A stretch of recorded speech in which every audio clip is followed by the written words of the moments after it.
Mother, Time is running out, Louis. First, we must... No! That's enough. I won't go a step further unless you explain to me what is going on here. I'm begging you. Talk to me. You must trust me, my son. You are not ready yet. You're the one who should trust me. Tell me what's happening. You would never believe me. I came all the way here for you. Now I've found you. I'm ready, Mother. If only... Louis, I have always taught you to keep your mind open and logical. I know you are going to find it hard to believe, but what I am going to reveal to you is entirely true. Many years ago, I found out that demons really do live among us. I beg your pardon? And that they can influence our thoughts. Mother, listen to yourself. I know you're exhausted, but for crying out loud, listen to what you're saying. Demons? What next? An ancient monster with a head like an octopus? What do your demons look like? Have they got horns and a pointed tail? No, these are not creatures with billy goat's legs. Forget your Christian folklore. Imagine them more as parasitic spirits. They possess their hosts and direct them from inside. Parasitic spirits? Yes, they are capable of going from one body to another as they see fit. And 2 of them are present on this island. Right. So let me guess.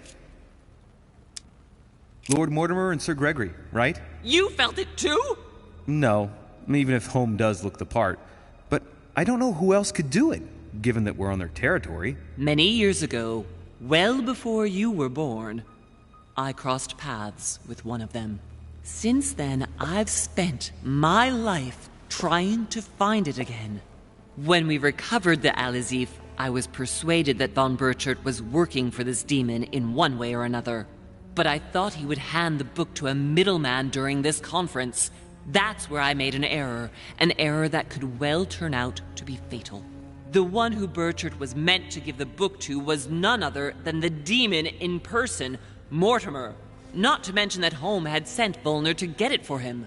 Home and Mortimer are demons? They both seem to disagree about many things, but I'll admit I never knew exactly why. There are many of them, Louis, not just those 2. Mother, have you any proof to support any of this? Of course, but you do too. You had everything laid out in front of you. Didn't you notice anything?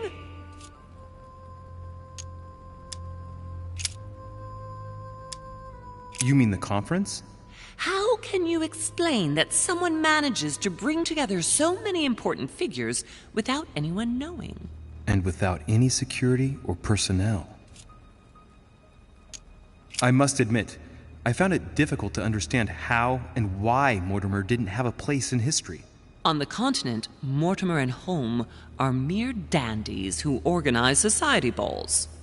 History forgets them with a disconcerting facility. No one speaks about them, and yet they whisper in the ears of kings and presidents. Well, those property deeds across the world, all signed by the same hand, and over several centuries. I am proud of you, Louis. I found your notes, written in lemon juice. Where all eyes size you up. At one stage, I was so afraid of losing my mind that I noted everything down. Congratulations, Louis. Wait, please tell me you didn't open Pandora's box. The urn? No, I didn't. Why? Good. We'll deal with it later. I went beyond the nightmare, Mother. You understood the Masonic date. 1191.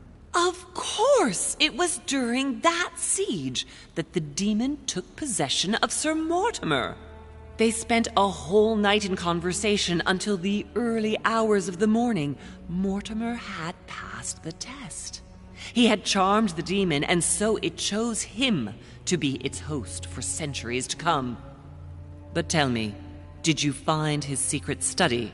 I did indeed. Did you see his maps of the world? He has contacts the world over. Yes, I've been developing the Golden Order across the world for many years, and I've never seen anyone with such influence. It's simply inhuman. You mean the conference? How can you explain that someone manages to bring together so many important figures without anyone knowing? And without any security or personnel. Well, those property deeds across the world, all signed by the same hand and over several centuries. I am proud of you, Louis. I found your notes written in lemon juice. Where all eyes size you up. At one stage, I was so afraid of losing my mind that I noted everything down. Congratulations, Louis. Wait, please tell me you didn't open Pandora's box. The urn? No, I didn't. Why? Good. We'll deal with it later. I went beyond the Nightmare Mother. You understood the Masonic date. 1191. Of course! It was during that siege that the demon took possession of Sir Mortimer. They spent a whole night in conversation until the early hours of the morning. Mortimer had passed the test. He had charmed the demon, and so it chose him to be its host for centuries to come. But tell me, did you find his secret study? I did indeed. Did you see his maps of the world? He has contacts the world over. Yes, I've been developing the Golden Order across the world for many years, and I've never seen anyone with such influence. It's simply inhuman.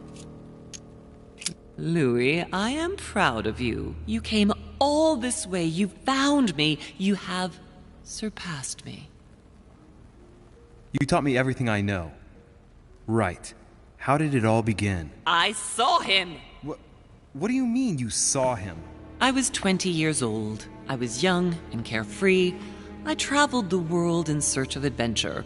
In the Persian Gulf, we came across an ancient grimoire that became unlocked.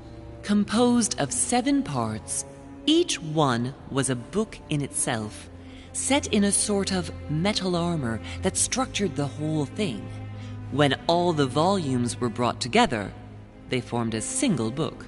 On my return to Paris, I set to studying these pages. I spent all my days and nights studying them. Oh, I can imagine you doing that. But the writing was in a language I had never seen before, developed well before Sumerian, in my opinion. So I got the idea to form a small occult circle composed of all the major names in the occult world to see if anyone else could crack it. And you found no one. And I found someone, Louis. I found him, or rather he found me. He was young, charismatic, he was flamboyant. You mean Mortimer? He was a veritable mine of knowledge. I showed him the book, and he was able to decipher a few passages. We spent several months together studying the pages. He helped me understand certain passages until I realized that he only translated a few parts for me. But I had aroused his interest. It was too late. How so? I mean to say he manipulated me. He used me, and in the end, he stole the book with all its secrets. Did he ever go to your place? Not once. At least I don't think so. But before disappearing, he proposed a pact between us. He proposed that I follow him and let him teach me, allow him to bring me up. And you refused, of course. Why, naturally, Louis. You don't make deals with the devil. After that, I spent my whole life looking for him. 3 years later, in Berlin, I just missed him. In London, I lost 6 members of the order in a chase. In 1741, in Tunisia, I found a sect of fanatics who had crossed paths with him once. 1741, in Poland. 1749, in India. 8 years ago in Venice. We agreed never to speak about what happened in Venice, Louis. You agreed, and that was before you spoke to me about demons. Wait, the baby we delivered, you and me, that night in Venice, did he have anything to do with Lord Mortimer? The child was his son. We stole his son? Are you insane? I always thought we took him to save him. That was the case. It was precisely to save him from his father. Need I remind you the mother died during childbirth? What became of the child? Later. For the moment, that is not the key issue here. Once we found the Al-Azif in Paris, I followed von Borchart's trail here. I didn't think it would lead me straight to the demon. It was careless of me. He toyed with me for a few days, until I caught on, until I saw him as he was. But he had no intention of letting me leave. We are all his pawns, Louis, and if we don't want to spend the rest of our lives turning round in circles here, we must absolutely get off this island. All right, can we move on? Wait a minute, one last thing. I want to know what happened with Elizabeth Adams. Louis, we haven't time for those details. I'm sorry, Mother, but I want to know. She was one of the receptacles for these monsters. I met her parents when she was born. One of the demons got inside her. The demon used her to spy on her father, John Adams. He is one of the founding fathers and vice president of the United States, you know. Mortimer possessed her? No, I don't think it was Mortimer. Her father, John Adams, hired me to tend to her, but the evil in her was too deep. In spite of the various treatments I tried on her, I never succeeded in getting it out of her. It's not something I'm proud of, Louis, but I had to try everything. Do you know who killed her? Absolutely not. What did you negotiate about the Al-Azif with Volner? Absolutely nothing. I managed to pull the wool over his eyes until I found a way to flee. What was going on with the cannons in Tuscany? It was nothing. Since when does the Order finance wars? The cannons for that Bonaparte fellow? Listen, once in the lion's den, I did whatever I could to appear legitimate. So yes, I pretended to be interested in Mortimer's project about a young military man who was seeking funding for a foundry in Tuscany. Between you and me, if buying China would have enabled me to escape, I would have signed without hesitation.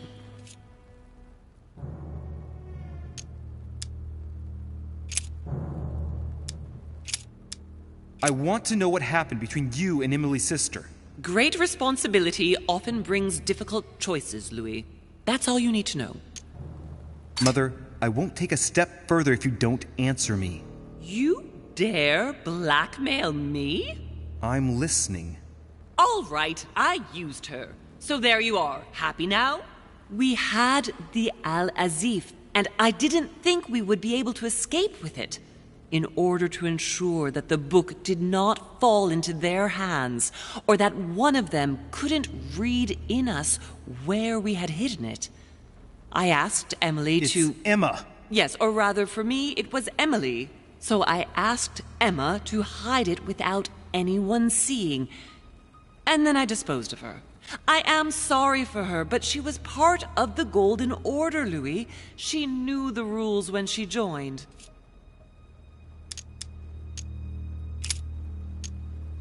Samuel Ritter du Choix, you wanted to send me a letter about Godoy. I wanted you to run a check on Duke Manuel, but frankly it doesn't really matter anymore now. Godoy is just a pawn like the others. He is not the one I was looking for. On the evening of my arrival, Cardinal Piaggi came looking for you. He was determined to give you a letter. More of his lists. Louis, I think I know what's in that letter, and I beseech you to believe that it is the least of our worries. We can sort that out later. You know, I found your package under a wharf plank. As a matter of fact, I needed it yesterday. I wasn't expecting anyone to take it. Are you going to tell me what happened to your hand? Better than that. I shall show you. Good. I think that's about right. We shall speak about it once we get back to France. Great actions for humanity have been decided by demons for centuries, Louis. They are playing with our destiny. We are their slaves. And it's time for it to stop. By the way, what was Mortimer's project at this conference? He wants the United States to occupy all the North American territory. France should recover Louisiana and give it to the United States. In that case, the Americans would just have to push west to chase the Spanish from the continent once and for all. And as Mortimer controls Washington, you may just as well say that it will put him at the head of a world superpower. We should do our utmost to put a stop to Mortimer's plans. But for the time being, there are more pressing matters.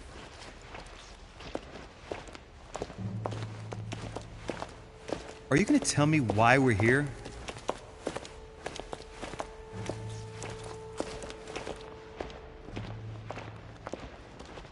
There. That's why we are here.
Reassure me, we aren't going to have to force that one, are we? I don't think we're even capable of doing it. You're going to have to find a way to open it. Why, of course. And what's inside? Something to vanquish them with? Perfect. So, how does it open? We'll need several keys. I found a note from the architect who conceived the mechanism in Mortimer's secret study. We have to first gather 6 objects before we try anything. Are your 6 objects the keys? Exactly. We have the Clement III cross, the nails, the Gutenberg Bible, the exegesis of Judas, an armillary sphere, and all we need to match up the dates between the different calendars. Why a cross? Well, I haven't the foggiest idea, but it just so happens that's what you are going to use to activate the mechanism. I found the one Mortimer kept. It belonged to Cardinal Guibert, better known by the name of Pope Clement III. Perfect. Where is it? Unfortunately, I've lost it. When I lost my hand, I went dashing out, and it must have fallen from my pocket. Remember, Mother. I'm certain you can remember. Let me think. You were running. I was bleeding to death. You remember the pain. I thought I was going to faint. Yes, I remember. I don't think it can be far, can it? Would you have lost it outside? No, I don't think so. It must be in the area. I don't remember going up with it. Perfect. I'll search the crypt before leaving. Some nails? Don't ask me. I'm not the one who made the mechanism, you know. When I arrived, there were already a few of them inserted, so I didn't have to worry about those. On the other hand, I remember seeing some in Mortimer's secret study, behind his nightmare. In a golden cup? Yes. Yes, I saw them too. Perfect. It will be easy for you to find them then. You need 3 of them. Very well. You remember what to do about the rollers. 1191 to enter, and 6466 to exit. Of course. An exegesis. Anything else?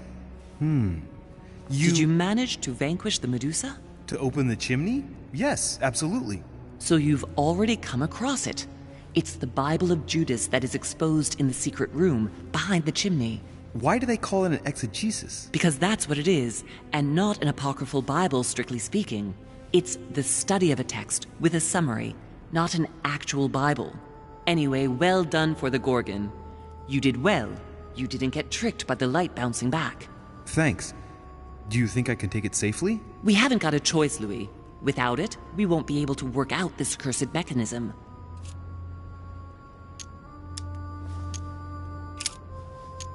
There's one in the portrait gallery.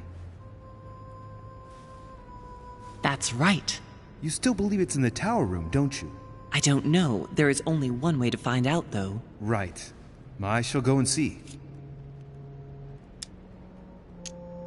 There's one in the portrait gallery. Yes, but it's enormous. If you don't want to have to go back and forth several times, then I suggest you get a smaller one. What did you do then? I didn't think I'd need one.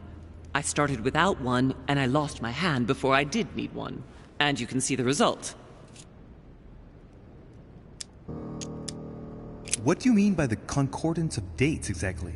Don't worry about that. We already have them. They are written on the back of the message I just gave you.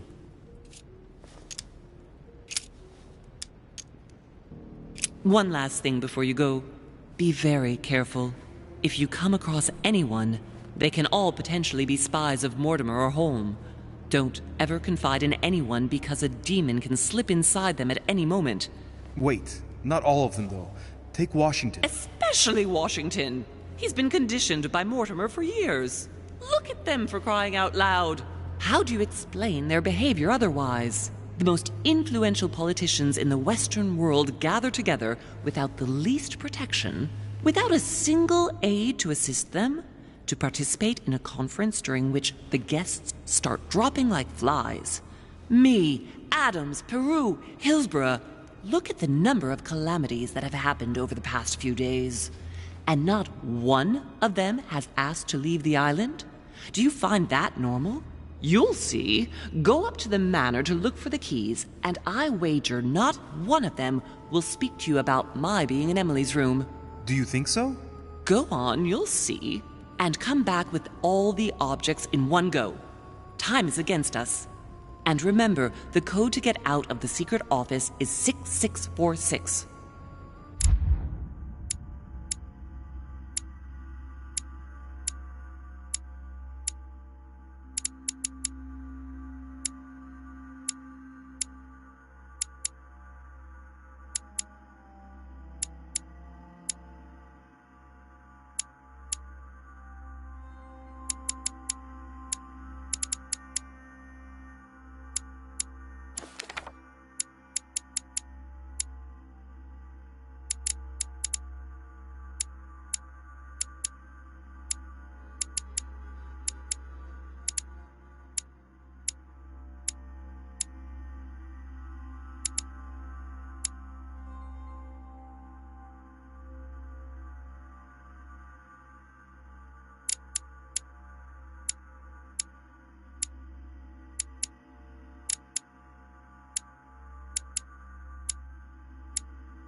Let's see if I can work it out myself. It looks like a kind of control panel.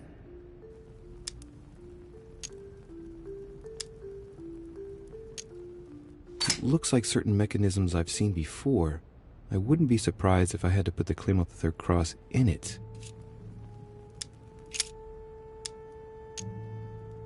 Tell me, Mother, you wouldn't know anything that might save me some time, would you? That's where you'll have to put the Clement III cross. You insert the cross into the slot, and it will open the iris. You ought to go, Louis. If someone finds us here, the situation might well become seriously complicated. Great. Honey.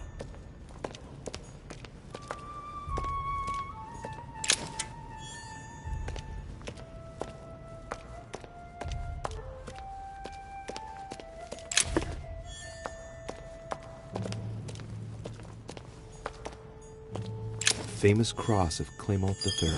Perfect. And one key found.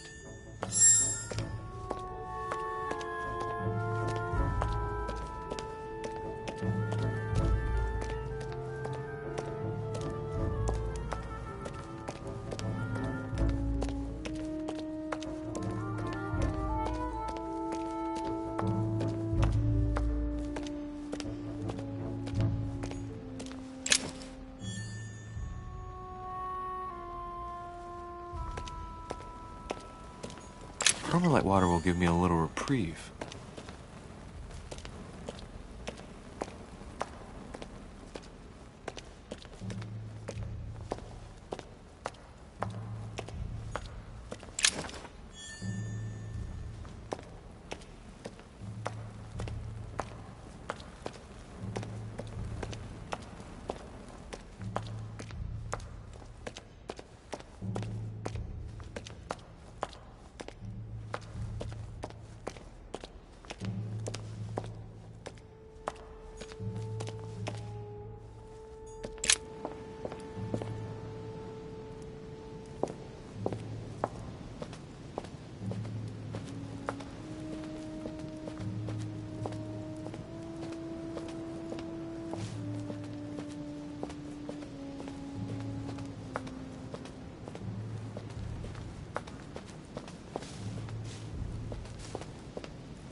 Carmelite water. They say that if you drink this, it gives you a real boost.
Not too shocked. I beg your pardon?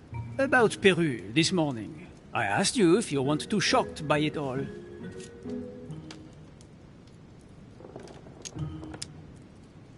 And yourself? Not too shook up?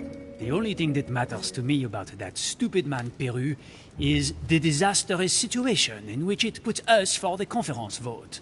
I wonder why Mortimer even allowed him to roam around the manor armed.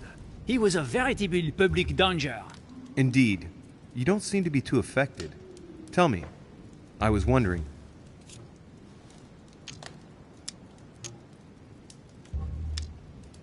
I won't keep you any longer.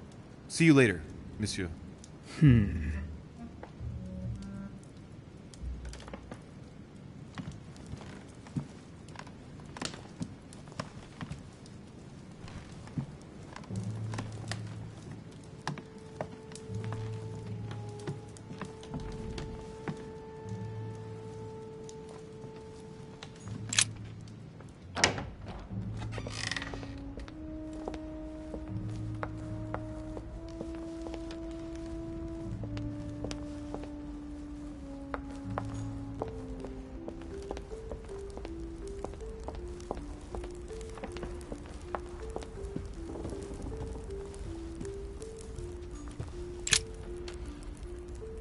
God damn it, Orishe!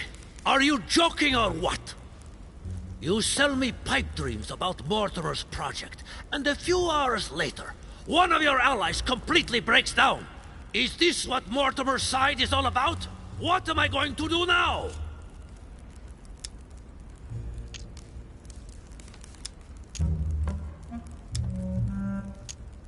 Come now, my Lord Duke.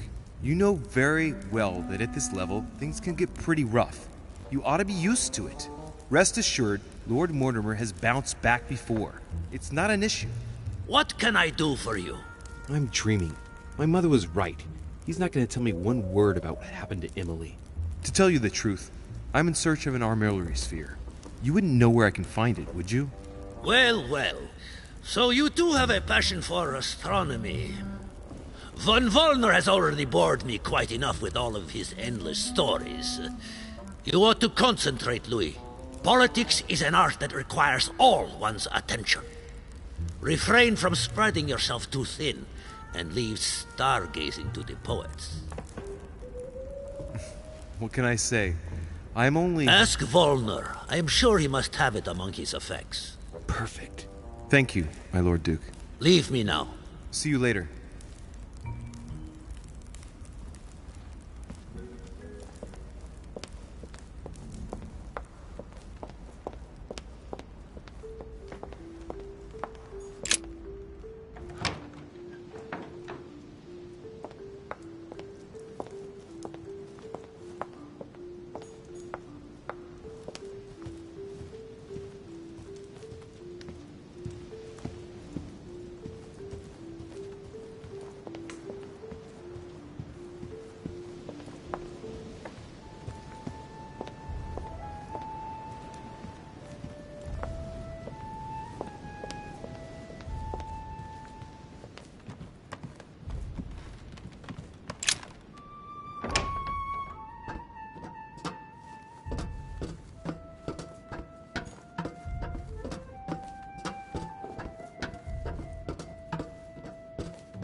Right.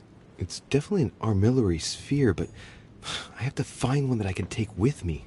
Otherwise, I risk drawing too much attention to my comings and goings. Now, where can I find a smaller one? Right. Let's see if the statues are in place yet.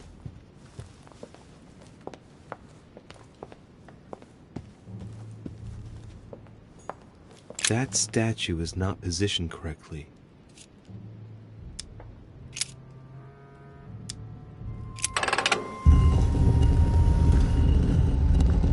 Open sesame.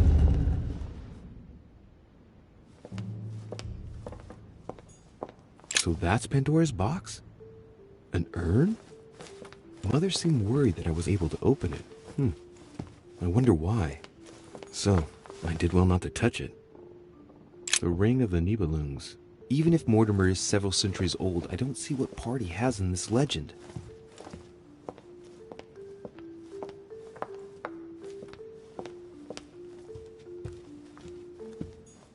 And given all the relics preserved here, it wouldn't surprise me if Mortimer claimed it was Excalibur.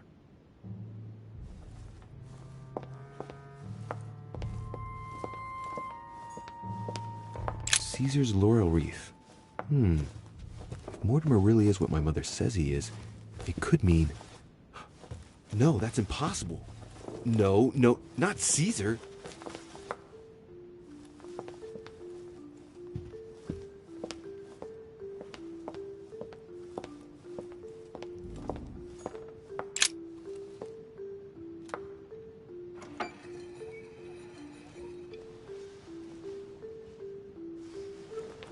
So that's the exegesis of Judas. I hope Mortimer doesn't read it very often, otherwise he's going to notice that someone's stolen it. But that's just too bad. I need it.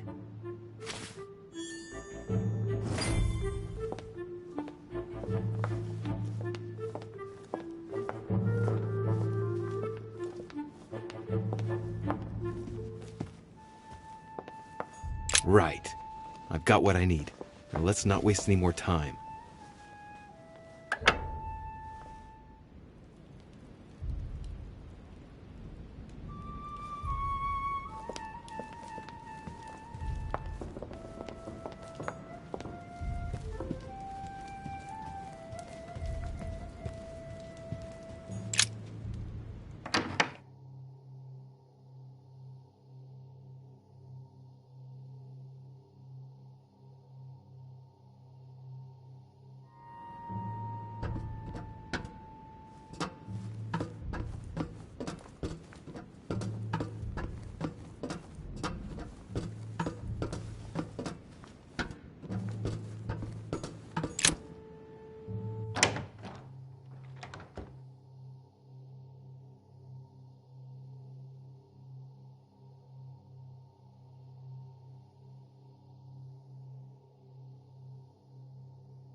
Duchess Emily Hillsborough.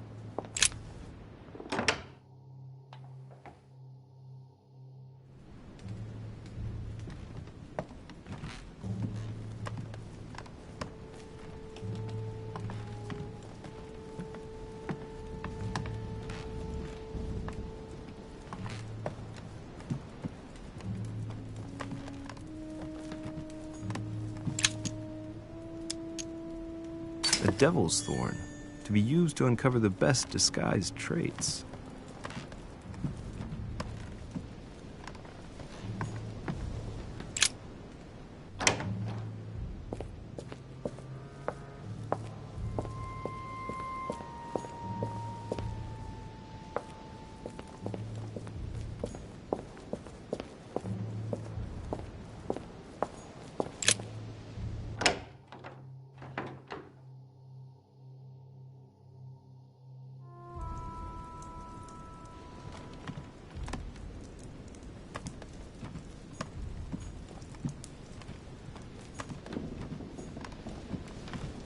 My dearest son.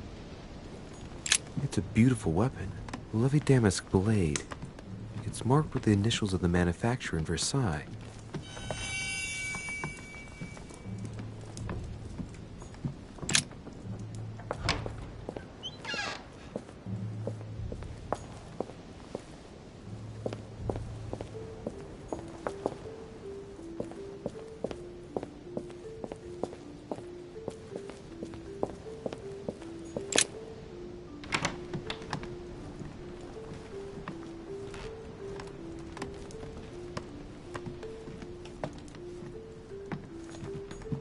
My dear Napoleon, as previously agreed, I would like to ask you to join us in January.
Ah, Louis.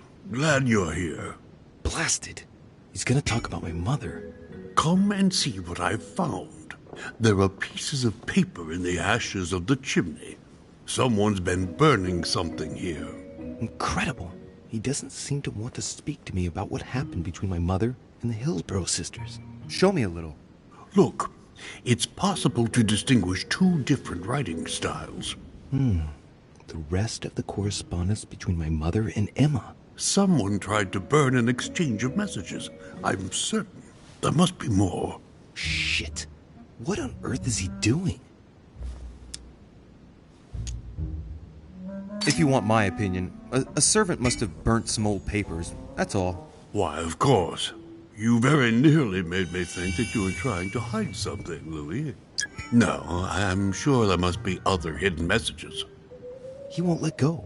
He's going to work his way back to the Bible if he continues.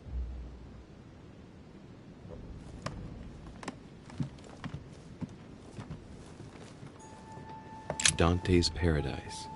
Raise your head and be reassured, for what comes up here from the mortal world must ripen in our rays.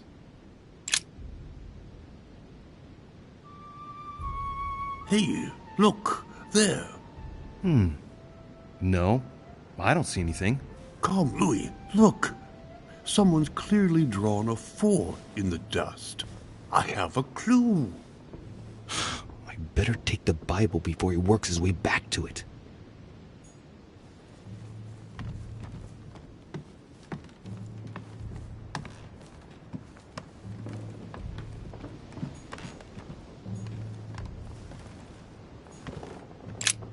The Bible's still there.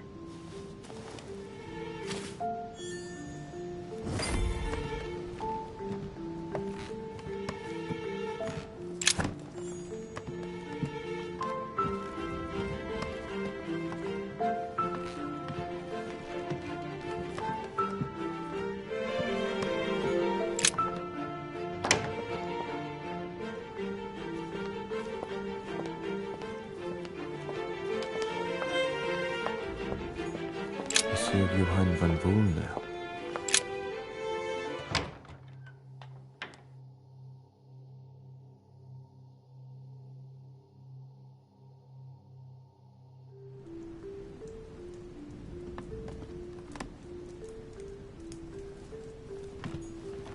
An armillary sphere. Perfect. That will save me some time. I only hope that he isn't going to realize it right away.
President George Washington.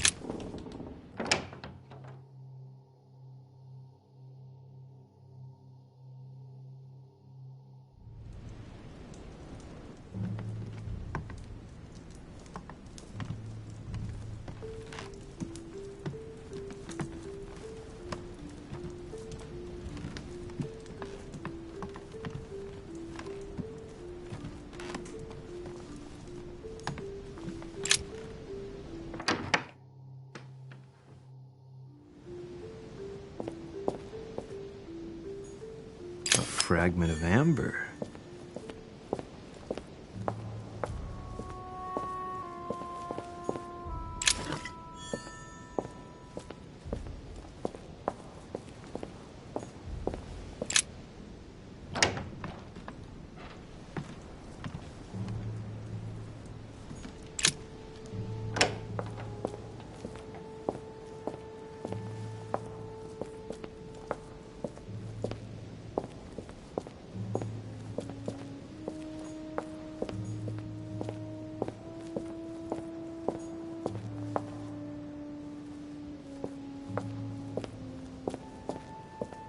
Great. Honey.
Monseigneur, His Eminence Cardinal Piaggi.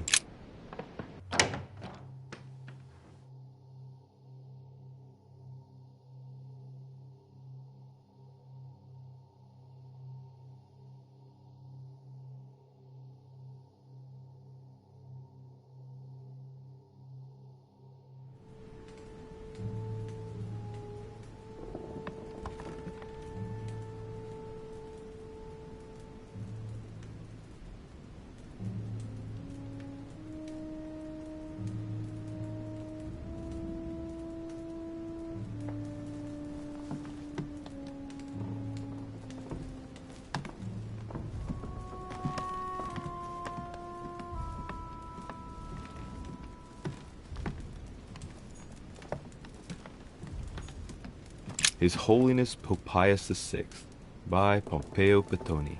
This should help Piaggio feel at home. Torquemada, quite the contrast. Wow, the fanatical priest who created the Inquisition sends shivers down the spine.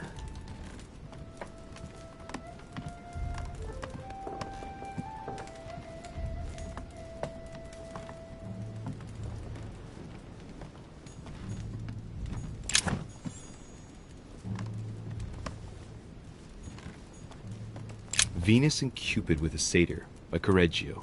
Innocence, indiscretion, and lechery. Giuseppe must love that.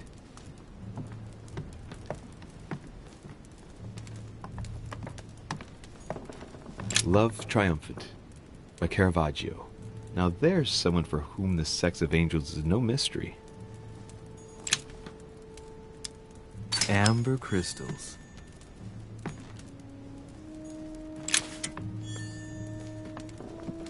The Lying Girl by Boucher. Here's a painting of mischievous eroticism. I wonder what Piaggio must think of this.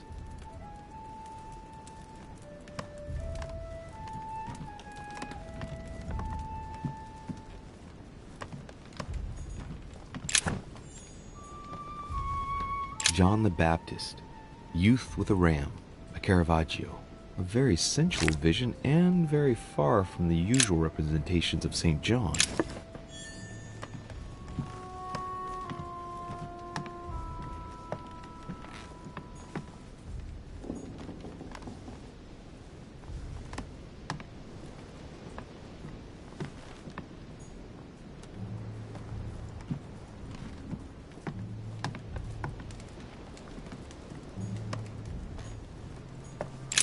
Dear Giuseppe, poor health forbids me from joining you. Please thank Sir Gregory for his invitation to Lord Mortimer's. I'm convinced you'll be able to strengthen our agreements. Please tell Sir Gregory that his enterprise concerning our friend Cardinal Bishop Chiaramonti is following its course. I place my trust in you. May God bless you and give you protection. SS Giovanni Angelico Braschi. I have no time to lose, so I might as well not bother him.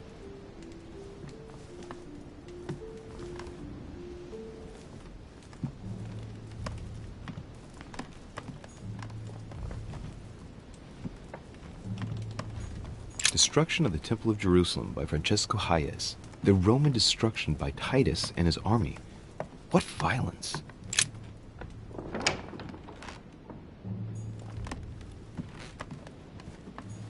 Huh, that's me.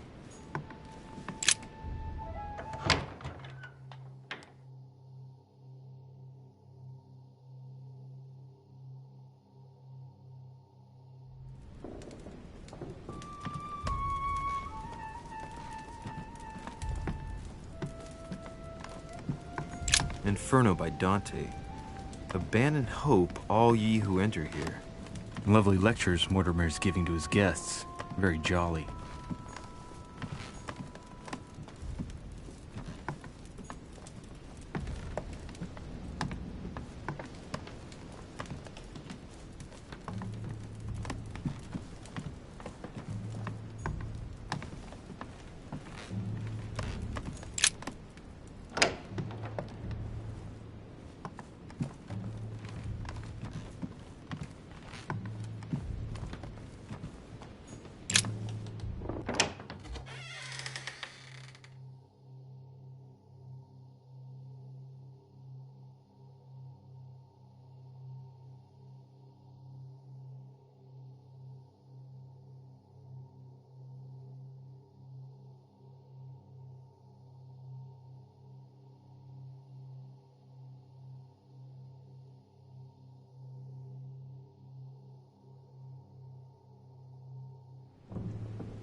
Manuel Godoy, a painting of himself in his room. Now that's not going to help him develop a sense of modesty. The Kiss of Judas, painted by Caravaggio. This is how Judas pointed out Christ to the Roman soldiers. Don Quixote.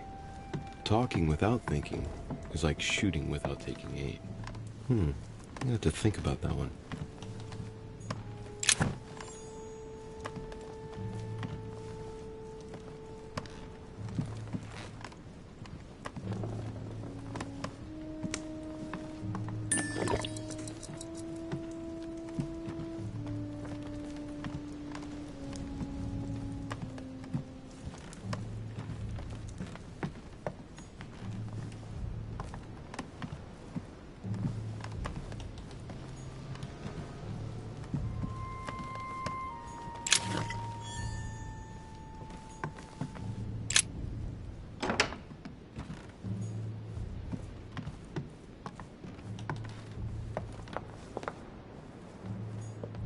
Duchess Emily Hillsborough.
painting. It looks unfinished. A piece by Lord Mortimer, I presume. A rather avant-garde technique. The Titan against men. How ironic.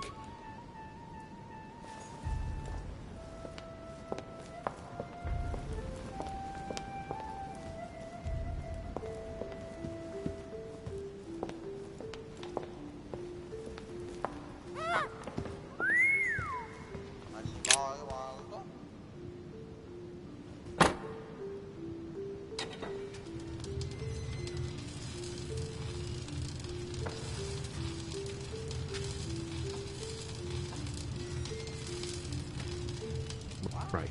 This time, it'll be a lot quicker. If I remember rightly, the code was 1191.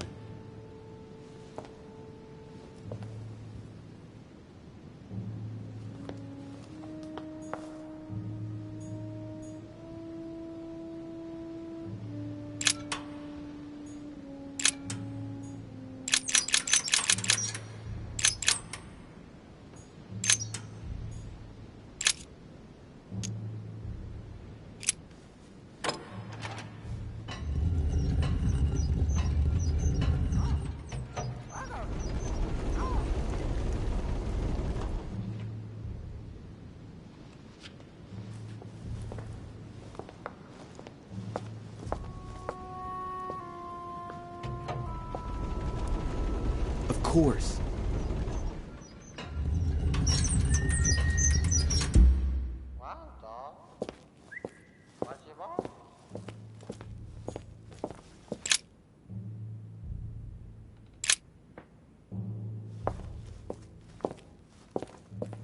If Mortimer's plan succeeds, the United States will indeed double in size.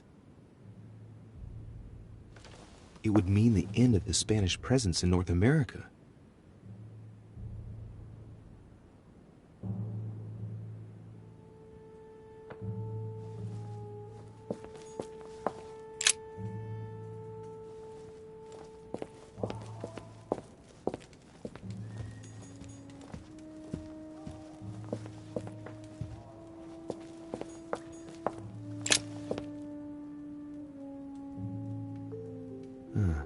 Looks like obsidian or onyx. It must weigh a ton. What on earth could that be?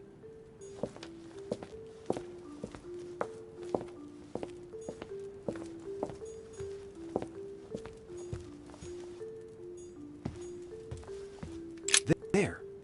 Those are the nails I was looking for.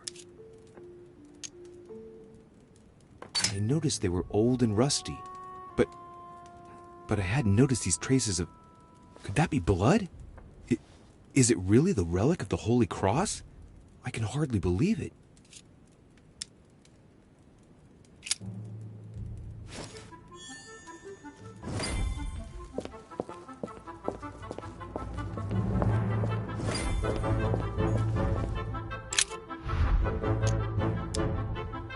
All right, come on, let's get out of here. 6466, if I remember correctly.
So, good. You've managed to gather all the keys. Yes, that's right. I have everything. What should I start with? Place the Clement III cross on the console. Then you have to put the nails on the disc of the door.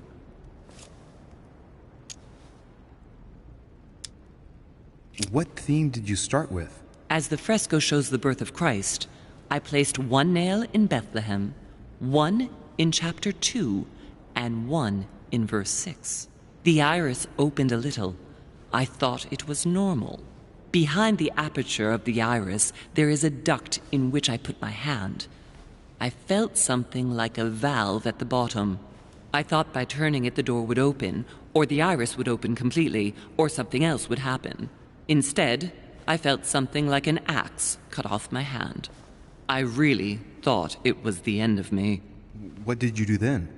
Well, although I had made some unfortunate choices, I was lucky in that Mortimer was well stocked with drugs. I raided his supplies of medicine. All right, my turn now. Go ahead, impress me. I'll shut up and let you concentrate.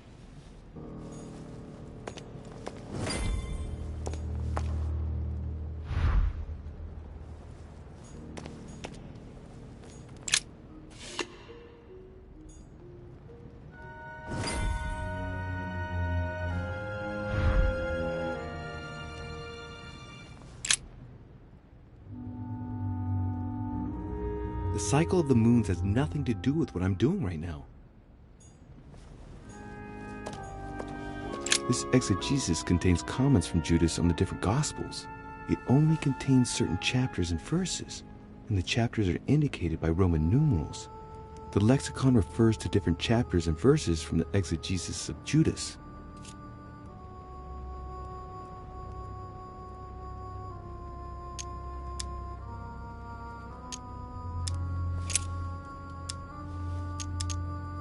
Chapter 19, verse 17.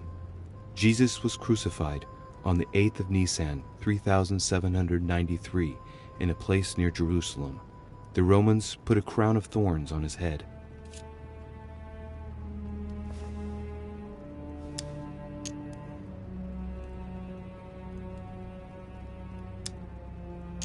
Chapter 19, verse 17. And he, bearing his cross, went forth into a place called the place of a skull, which is called in the Hebrew Golgotha, where they crucified him, and 2 others with him, on either side, and Jesus in the midst. Chapter 19, verse 17.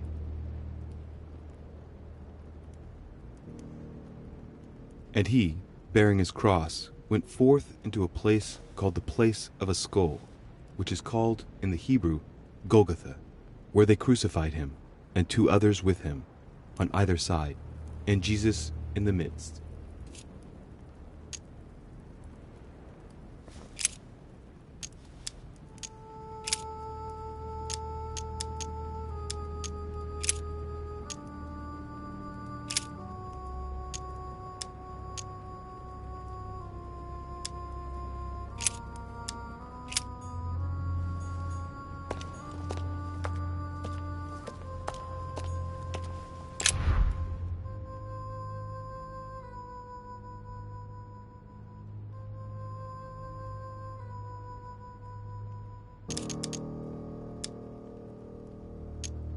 The fresco clearly shows the birth of Christ.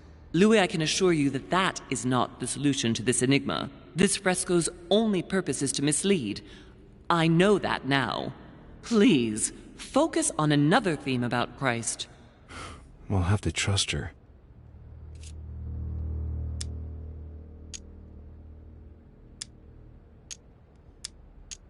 You could see that the paint has come off in parts. Difficult to see what was there, but I can distinguish the letters N-R-I. Nothing more.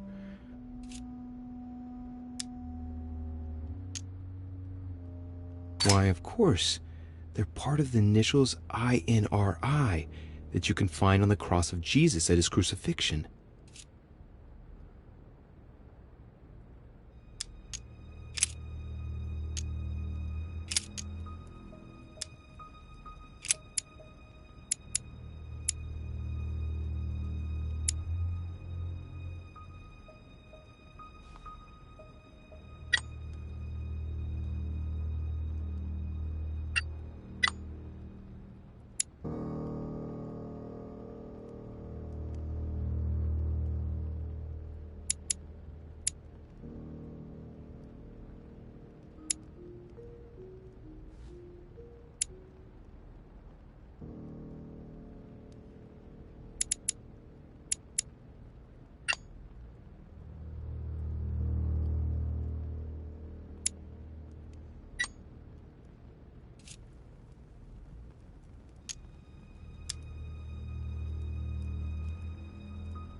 It looks like there are 3 types of inscriptions.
The cross is stuck in the mechanism.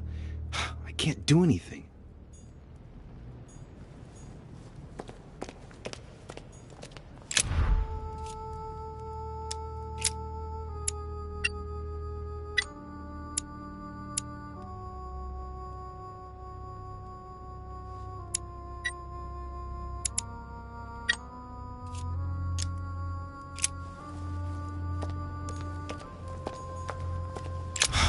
The cross is stuck in the mechanism.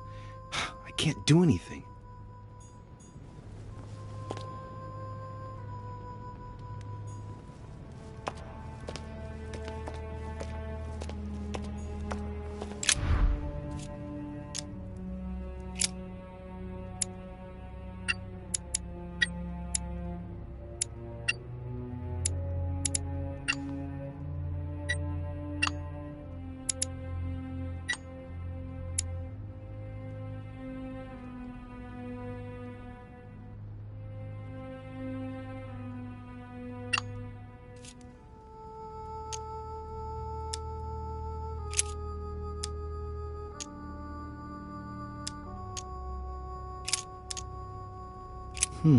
It looks like there are 3 types of inscriptions.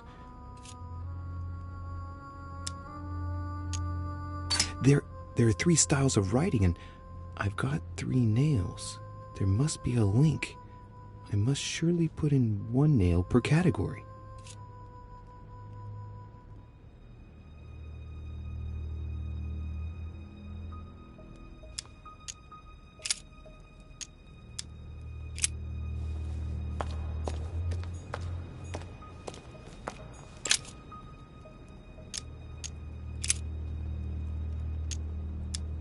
Chapter 19, verse 17. Jesus was crucified on the 8th of Nisan, 3793, in a place near Jerusalem. The Romans put a crown of thorns on his head.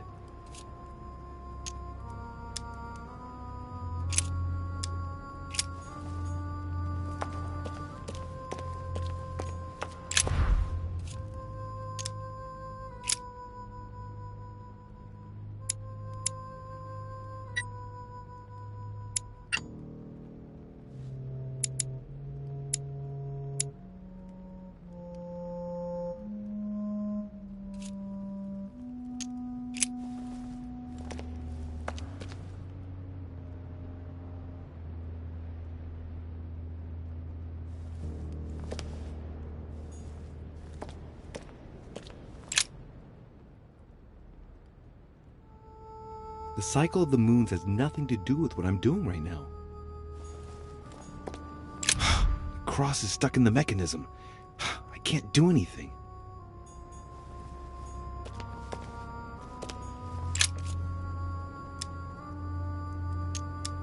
What hole should I put the nails in? Well, I can't really advise you there, because I haven't exactly made the best choices myself. All I can say is that you have to insert 1 to choose a town, 1 to choose a chapter, and 1 to choose a verse. Those are Roman numerals on the disc.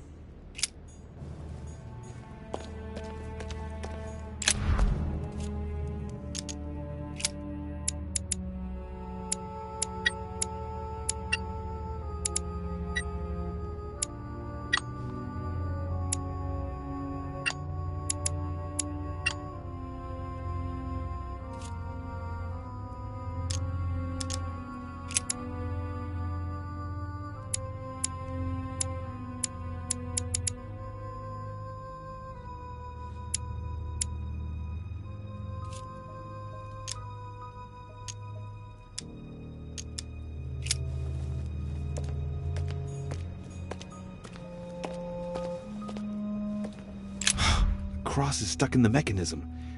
I can't do anything.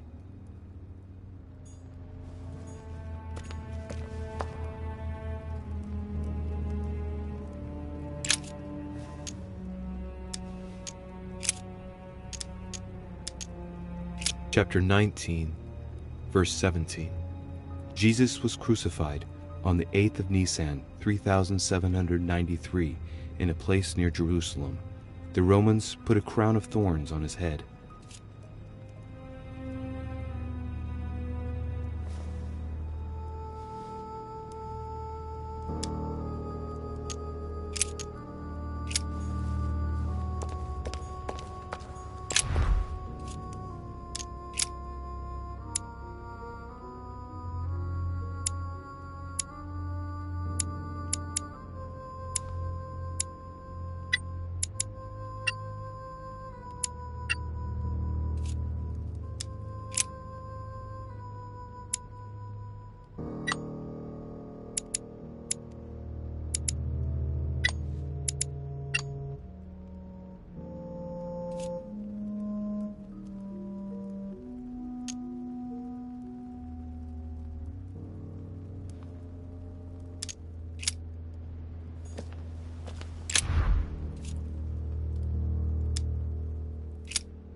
Yes, it's definitely a representation of the birth of Christ, but some of the details have flaked away. I can't see any other clues. One thing is for sure, this enigma deals with the life of Jesus, like my mother said.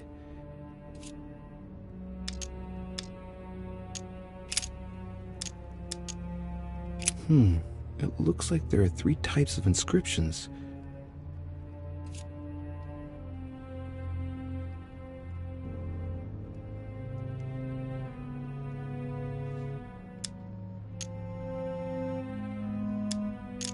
Clearly, we have names of towns, Arabian numerals, and Roman numerals.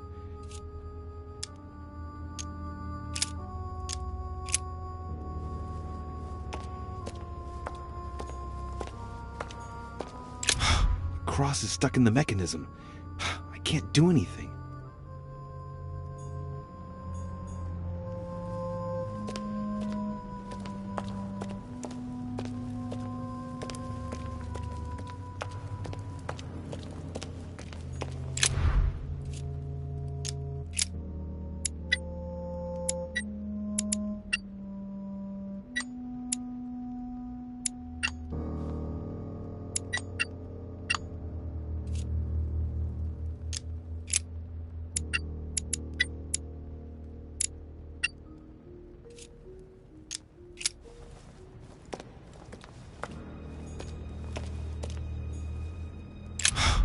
cross is stuck in the mechanism.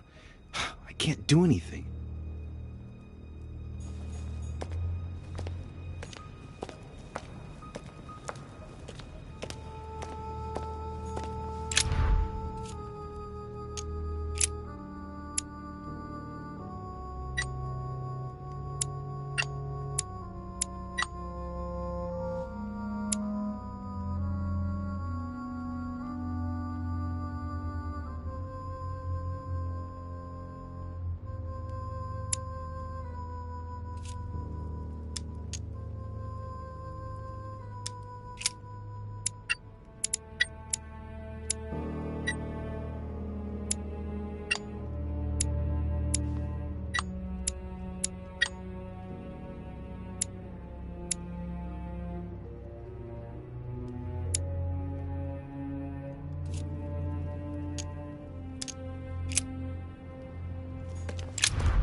It looks like there are 3 types of inscriptions.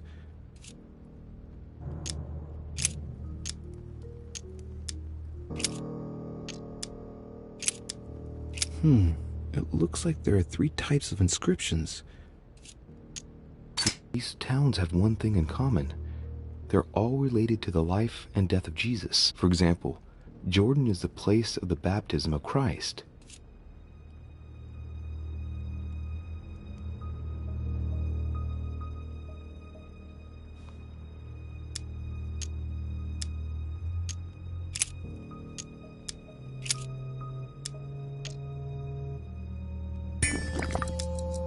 If Mortimer deliberately set a trap by showing the birth of Christ, then maybe the solution is the contrary. The death of Christ in that case?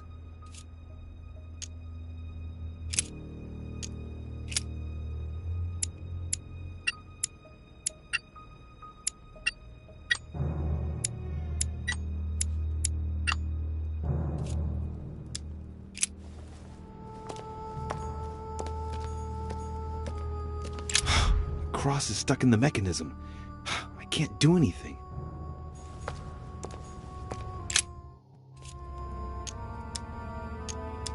What hole should I put the nails in? Well, I can't really advise you there, because I haven't exactly made the best choices myself. All I can say is that you have to insert 1 to choose a town, 1 to choose a chapter, and 1 to choose a verse. Those are Roman numerals on the disc.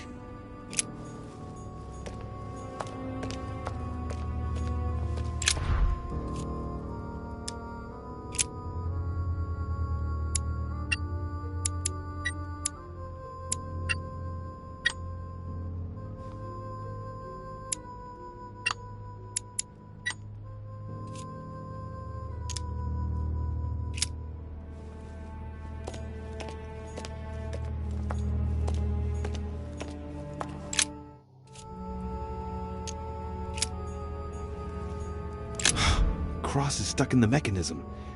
I can't do anything.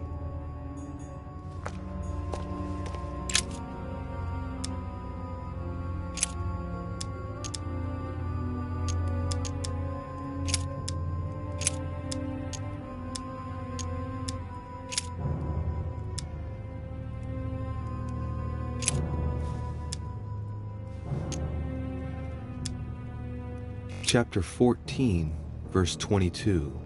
On the 7th of Nisan, 3793, Jesus shared his Last Supper in the Cenacle in Jerusalem. Chapter 14, verse 22. On the 7th of Nisan, 3793, Jesus shared his Last Supper in the Cenacle in Jerusalem.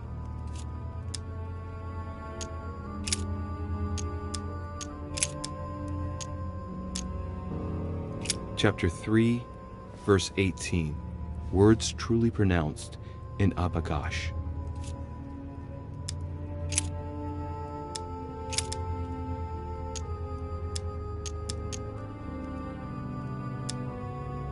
Chapter 2, verse 6.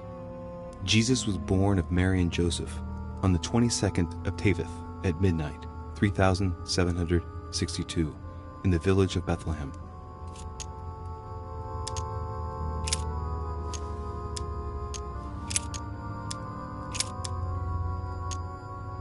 Chapter 24, verse 3. Jesus rose from the dead on the 14th of Nisan, 3793, in Nazareth. He appeared with a halo above his head.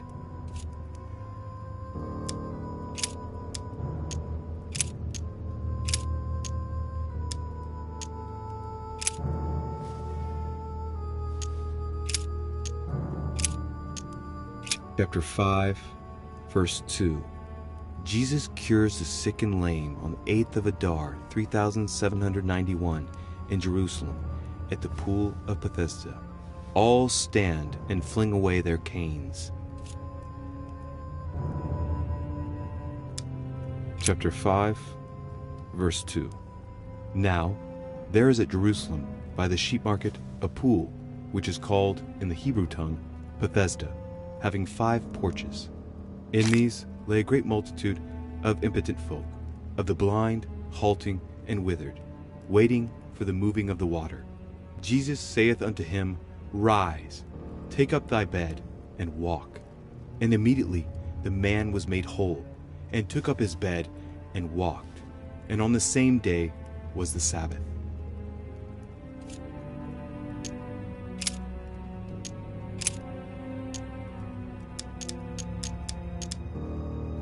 Chapter 1, verse 9.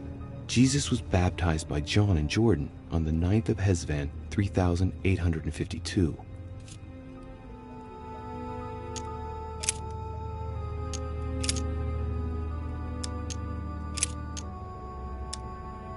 Chapter 24, verse 3.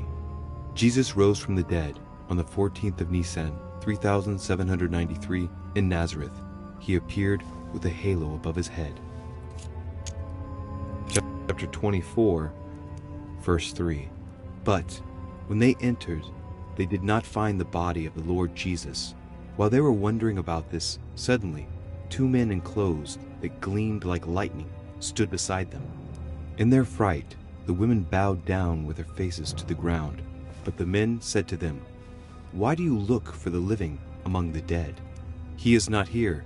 He has risen. Remember how he told you while he was still with you in Galilee.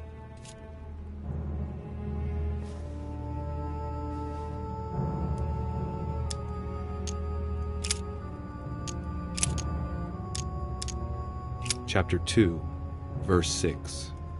Jesus was born of Mary and Joseph on the 22nd of Teveth at midnight, 3762, in the village of Bethlehem. Chapter 2, verse 6. And so it was that, while they were there, the days were accomplished that she should be delivered of a child. And she brought forth her firstborn son, and wrapped him in swaddling clothes, and laid him in a manger, because there was no room for them in the inn. And there were in the same country shepherds abiding in the field, keeping watch over their flock by night. And lo, the angel of the Lord came upon them, and the glory of the Lord shone round about them, and they were sore afraid.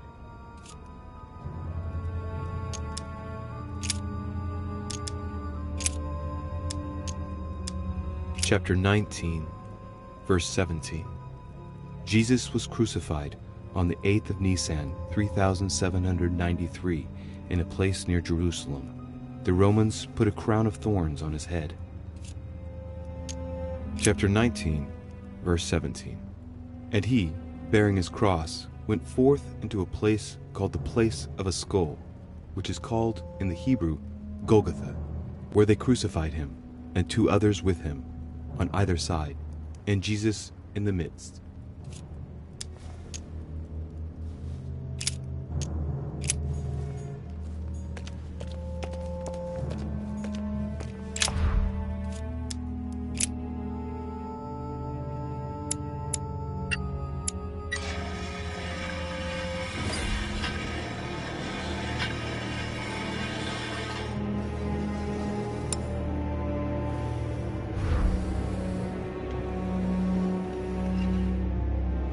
works.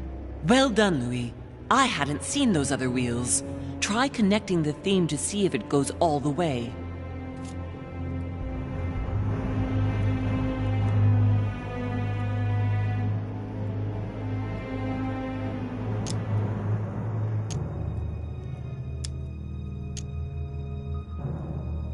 There must surely be a connection between the wheels.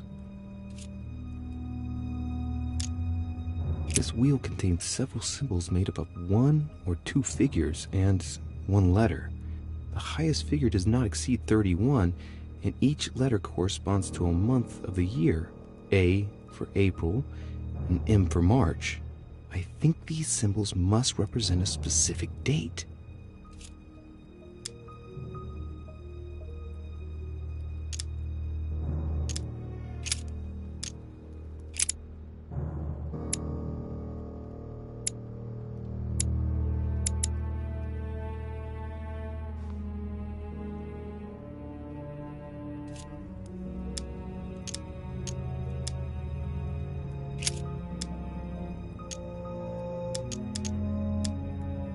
This wheel represents the different moons.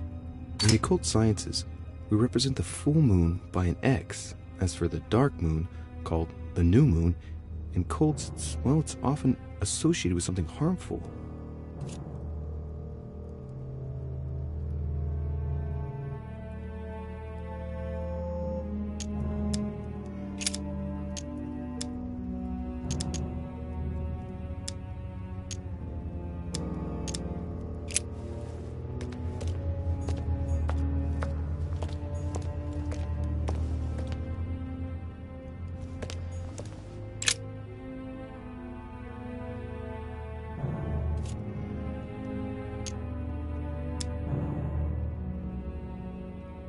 The moon's shadow moves from west to east.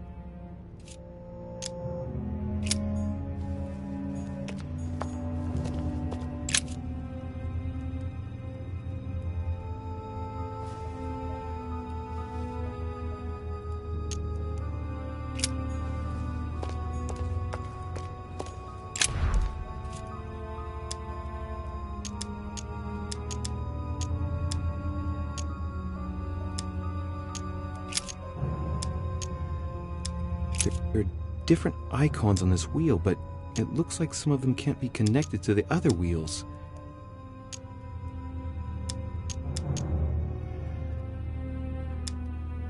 I think I can make out each one of the icons apart from the one covered in blood.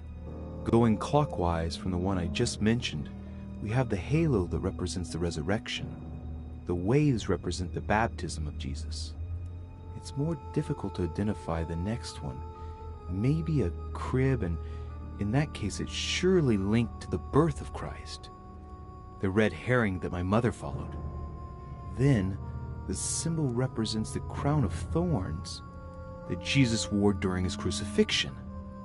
The dove also represents the baptism. Certainly another red herring. Then comes the symbol of the Trinity. And finally, the candle that must stand for the Last Supper.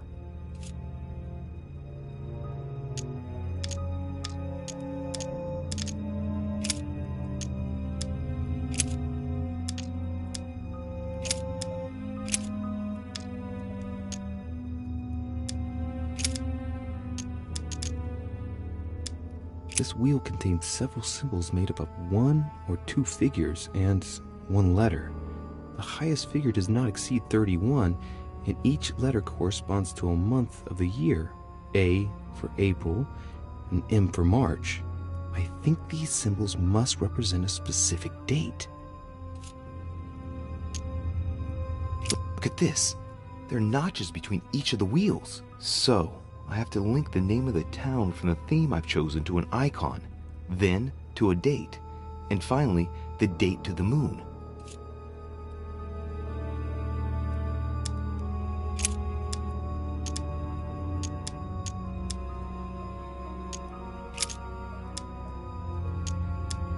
Look at this. There are notches between each of the wheels. So, I have to link the name of the town from the theme I've chosen to an icon, then to a date, and finally the date to the moon.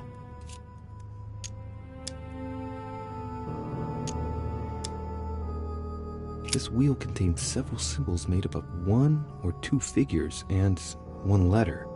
The highest figure does not exceed 31, and each letter corresponds to a month of the year. A for April, and M for March. I think these symbols must represent a specific date.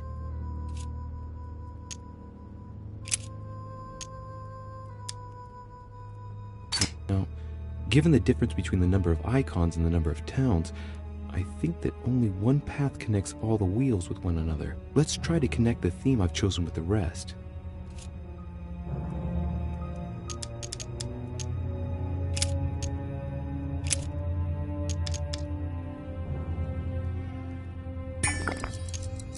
The totally black moon corresponds to the new moon. So, going clockwise, we have the waning crescent, the last quarter, the waning gibbous, the full moon, the waxing gibbous, the first quarter, and lastly, the waxing crescent.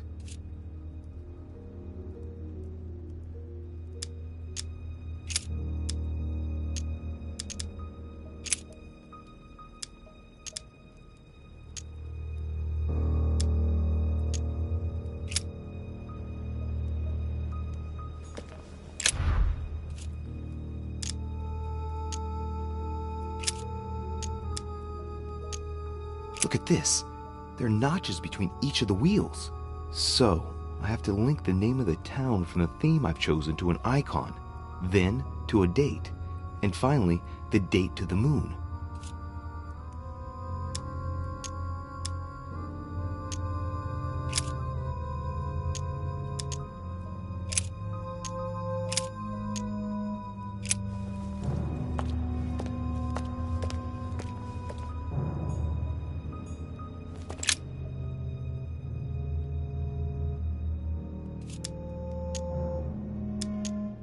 During new moon, the moon is entirely in the shadow.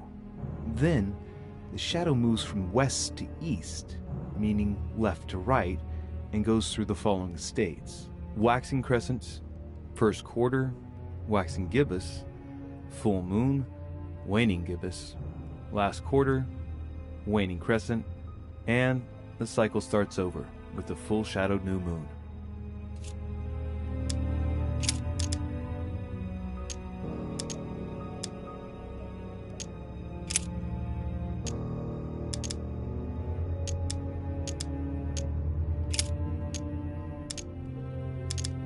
Nineteenth of Jamada al-Awwal, 639, waning gibbous.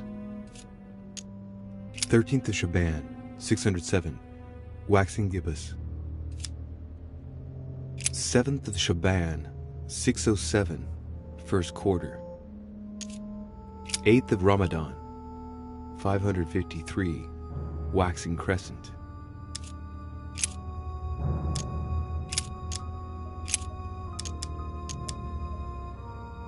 The moon shadow moves from west to east.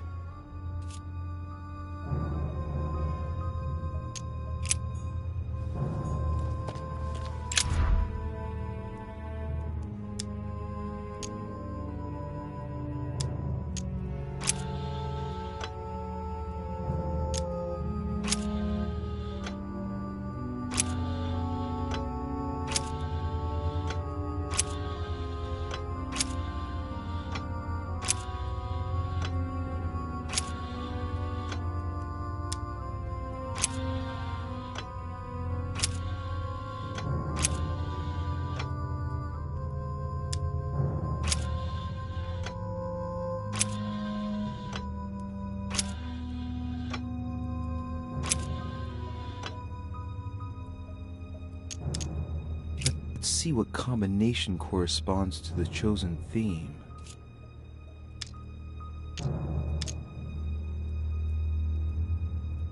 To follow the crucifixion theme, I should select the crown of thorns.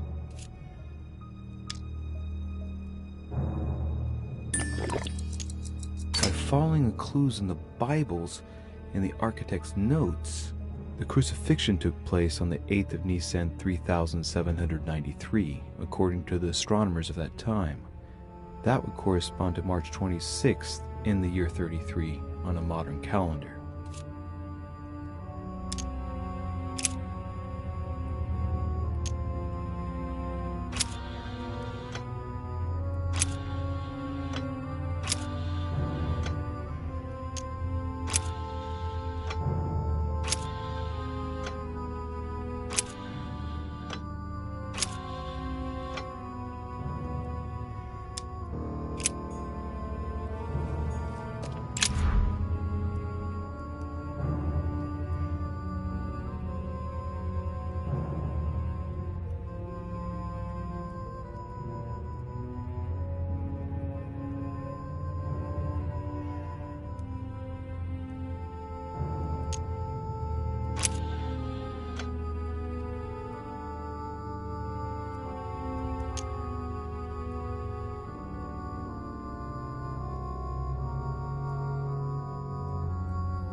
Let's see what combination corresponds to the chosen theme.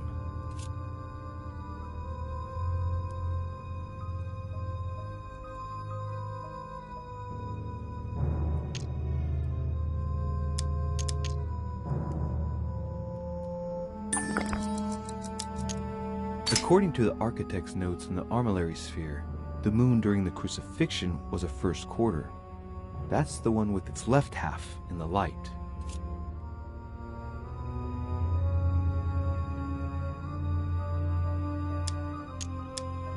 According to the architect's notes in the armillary sphere, the moon during the crucifixion was a first quarter. That's the one with its left half in the light.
Let's see what combination corresponds to the chosen theme.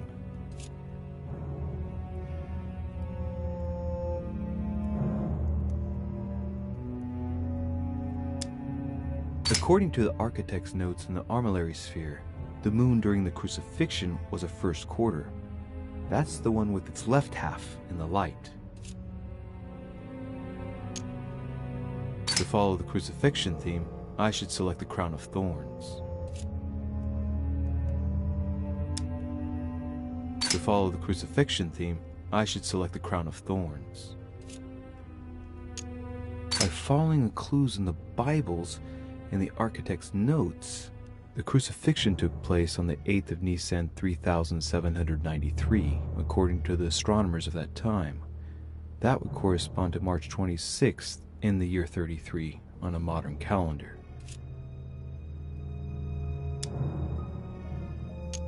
According to the architect's notes in the armillary sphere, the moon during the crucifixion was a first quarter. That's the one with its left half in the light.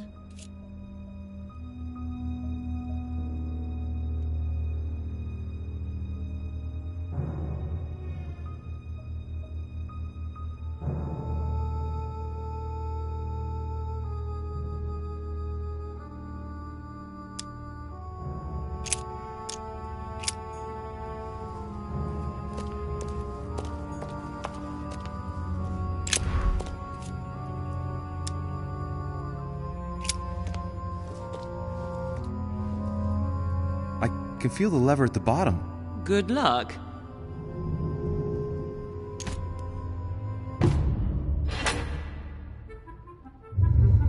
I never doubted you, my son.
I sense that Mr. Peru is about to surprise us too. I believed in him. I followed him to the best of my ability. I championed his ideas, defended his decisions, and then, without even realizing it, I became lost. Now that I've told you everything, you want to take my place, do you? No. I am Emily. You are wasting your time. Louis knows very well how to tell us apart. Someone had the bang coming from the Duchess's room, and she isn't answering. Louis, you really must learn to conceal your weaknesses better, if you don't want your foes to use them against you. Our desire is to steer the destiny of our respective countries for the good of all, and to no longer suffer the random hazards of history. It is the natural order of things, Monsieur de Richet. There have always been men who govern other men. That is simply the way it is. History forgets them with a disconcerting facility.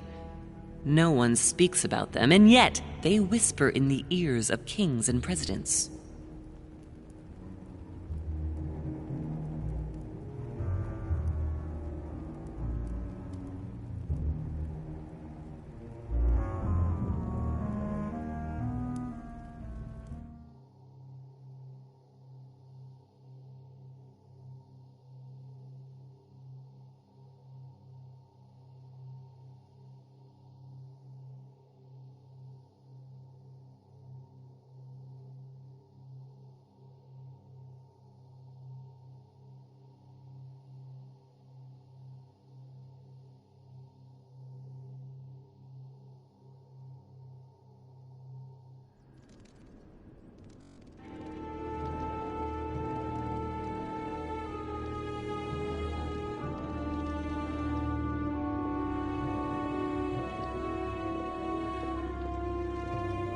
But where are we? I don't know, but we better not hang around.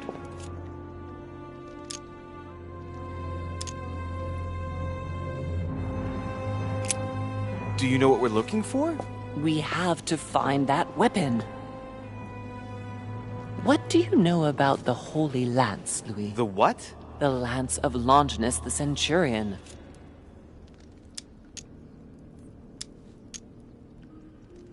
Yes. The centurion that pierced the side of Christ with his lance. That weapon naturally became a holy relic. Exactly. Seriously? You don't really believe that fable, do you? Every fable is founded on true events. I'm not saying that everything adds up, but imagine if it really did exist. Very well. Now what? Well, now you know what you need to find. Pardon? I have to get to the wharf to prepare our departure. Let's get off this cursed island as quickly as we can. We shall come back when we are ready and armed. But hang on. Louis, let's first get to safety. We shall come back when we have the upper hand. Fear not. You take care of getting the lance. It's imperative. I'll take care of preparing our departure. Hang on. At least tell me everything you know about this lance. But I have never seen it. There's nothing else I can say, Louis. Well, you can always go snooping around Mortimer's study. I remember seeing paintings of Longinus there. Hang on a second. What's the matter? Why did you shoot Emily's sister? Do you really think now is the right time for this? I want to know, Mother. Why did you betray her? Listen, Louis. I don't think you've really understood my interest in the Al-Azif. It's not just simple curiosity about some old relic. You tried to kill her. And I had no choice, for crying out loud. It must not fall into the hands of the demons, or we are all doomed, don't you see? Listen, I don't know exactly what it contains, but I prefer to be one step ahead. If they want it, there must be a reason. And even if I don't know what it is, I want to stop them for safety's sake, no matter what. Nothing will stop you if I understand correctly. Enough, Louis. If you could see the extent of their power as I do, then you would understand what I'm saying. All right, we'll do it your way. One more thing. If they find you in possession of the lance, they won't let you get away with it. Choose only one and hide it under your jacket so you don't get caught with it. Then run and meet me on the wharf. And if I get caught? If they catch you in possession of the lance, we're all doomed. Do you understand? Perfectly. Good. And go talk to Piaggi. He's the one who probably knows the most about this.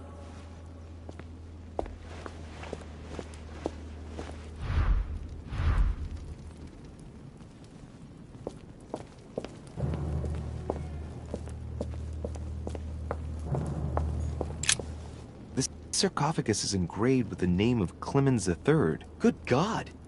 The one whose cross allowed me to enter. This sarcophagus is beautifully made, but ancient.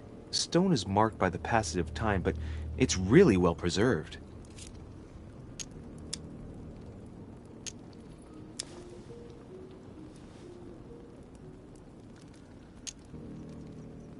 Clemens III, Clément III in French. How come his tomb ended up here and not in the Vatican?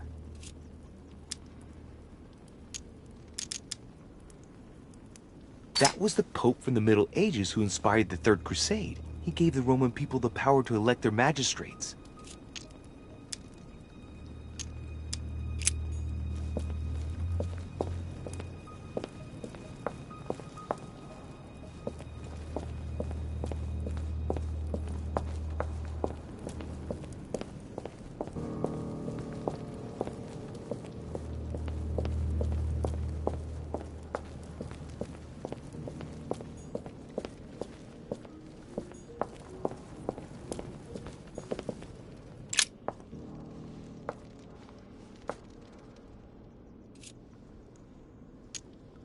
I can see that this spear has a so-called leaf shape. It is copper-rimmed. I can see the tip is engraved with the symbol of the Eye of Ra.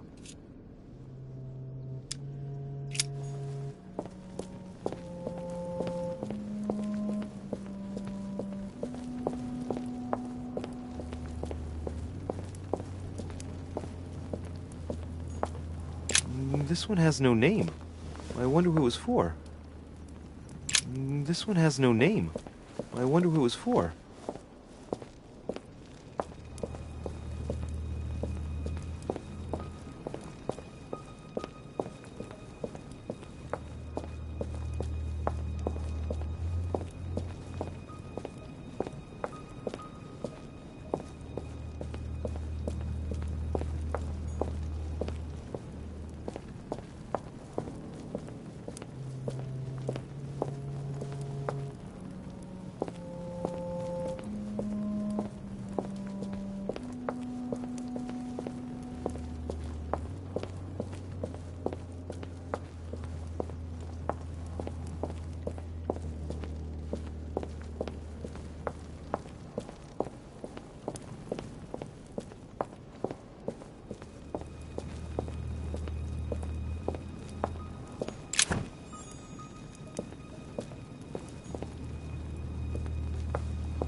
Flavius Aetius. It was cut a long time ago. You can tell by the rough hacks of the tool and the patina of the stone. This sarcophagus is very ancient. I'd say it's several centuries old.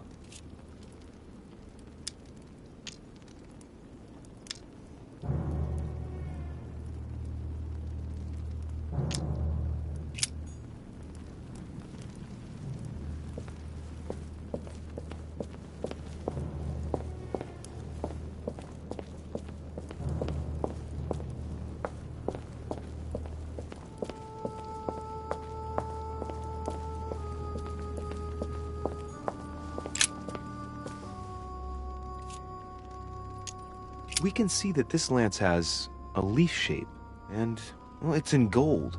I can see that a crucifix is engraved on the tip, just barely visible.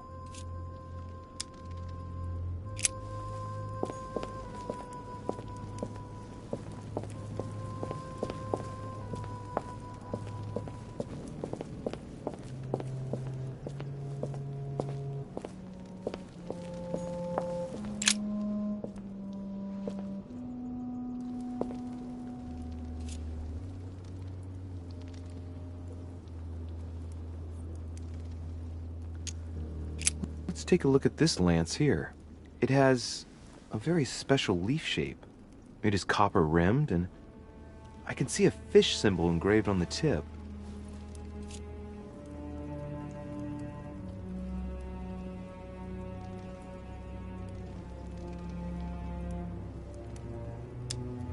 Let's take a look at this lance here.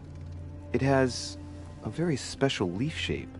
It is copper rimmed, and I can see a fish symbol engraved on the tip.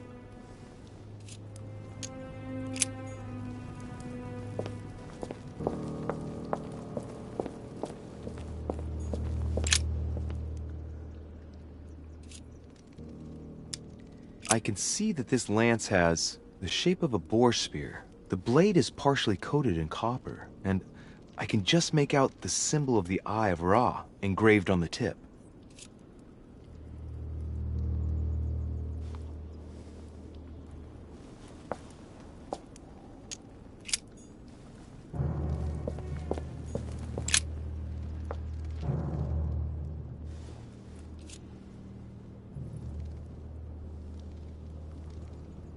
I can see this lance has a spear shape, it is copper rimmed, and it has been engraved with the symbol of the Christian fish on the tip.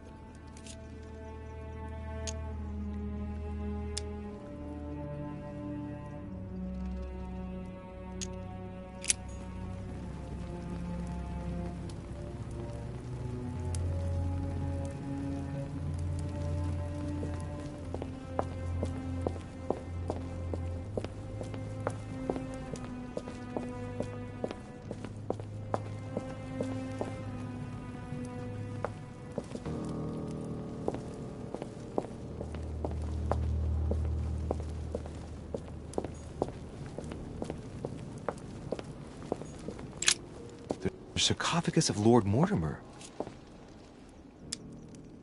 It's the only sarcophagus in this crypt which appears to bear the Mortimer family name.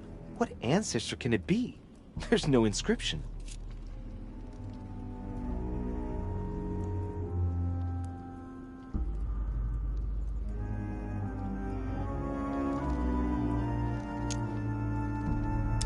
Let's see what we can find here.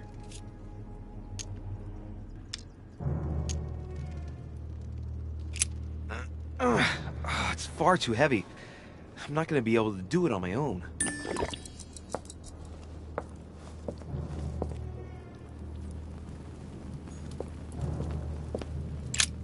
The sarcophagus of Lord Mortimer.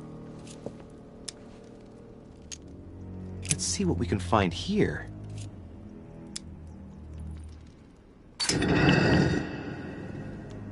Ha! Great! Now let's see what's inside.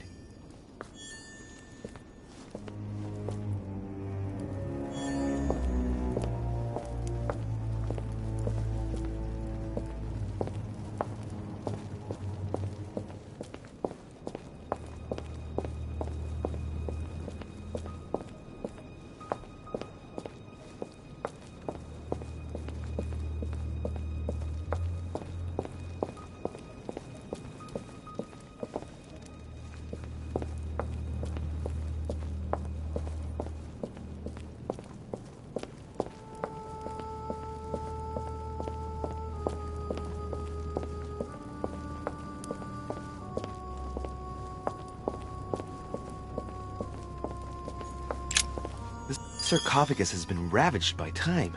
It's sort of ageless, I guess. It's entirely sculpted.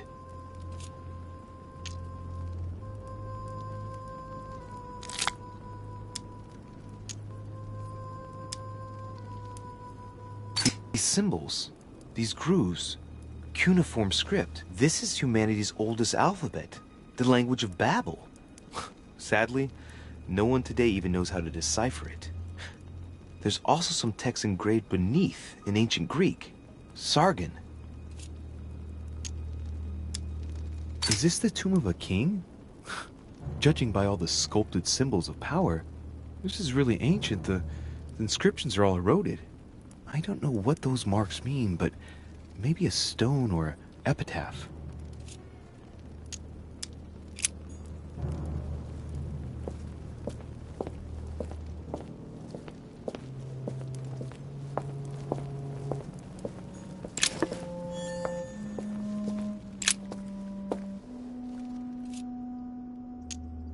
We can see that this lance has a particular spear shape. It is coated in gold. You can distinguish the symbol of the fish engraved on the tip, barely noticeable.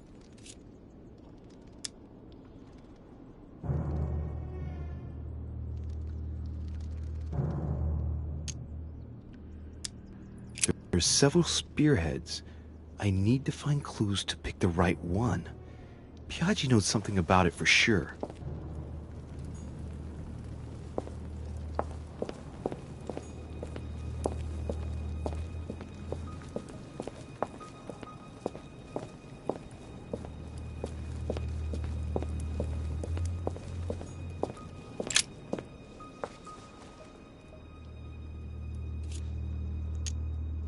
This lance has got a blade in the shape of a spear. Its blade is an iron or steel, I think. I can make out a rising sun engraved on the tip.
This lance has a leaf shape. It is copper-rimmed. The symbol of the Christian fish is engraved on the tip. There are several spearheads. I need to find clues to pick the right one. Piaggi knows something about it for sure.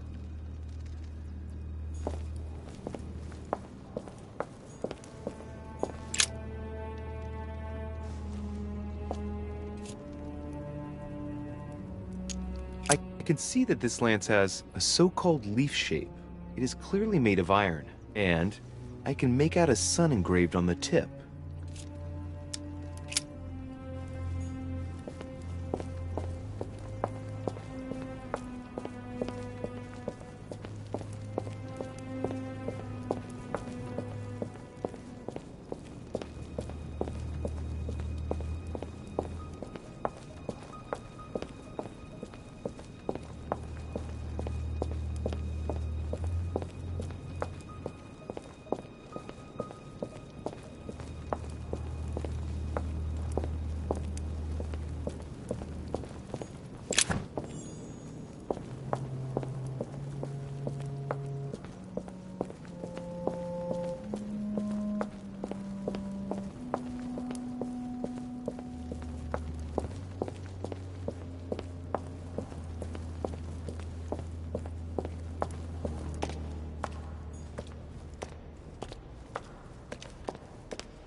The Bible must mean the lance which finally took the life of Christ. The 4 Gospels each give an account of the death of Christ. Let's see what they can tell me about the lance.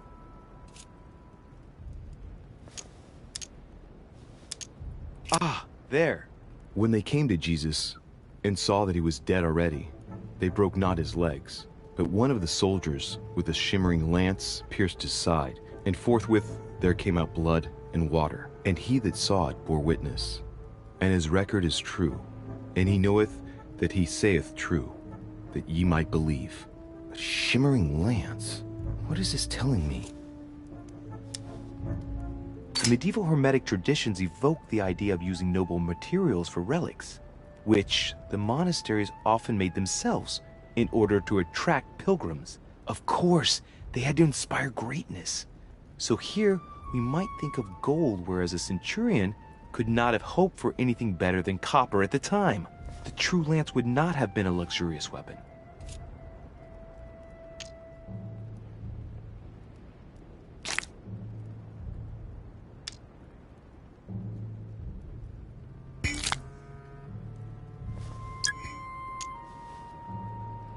The name of the Roman soldier who killed Christ never appears in the biblical canon.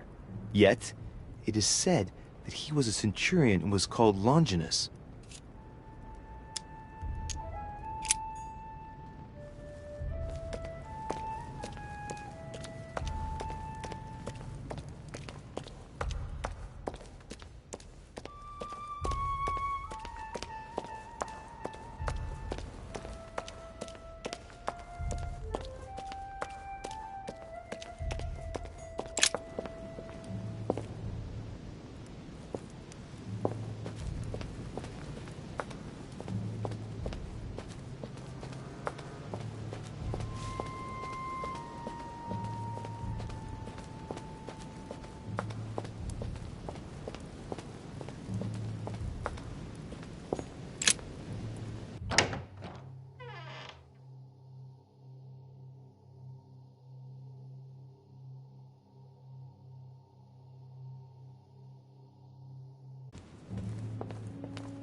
Cardinal's not in his room.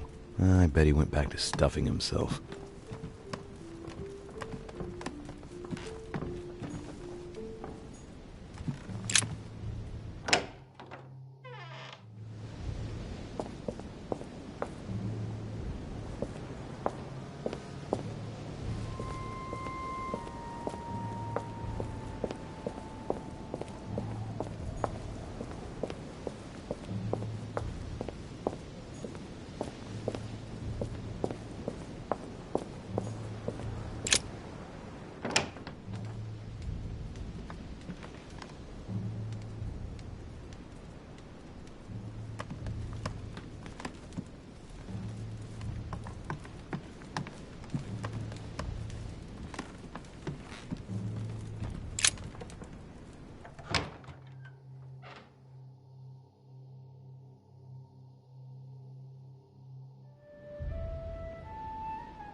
Your Eminence, would you have a moment to spare? Not now, Louis.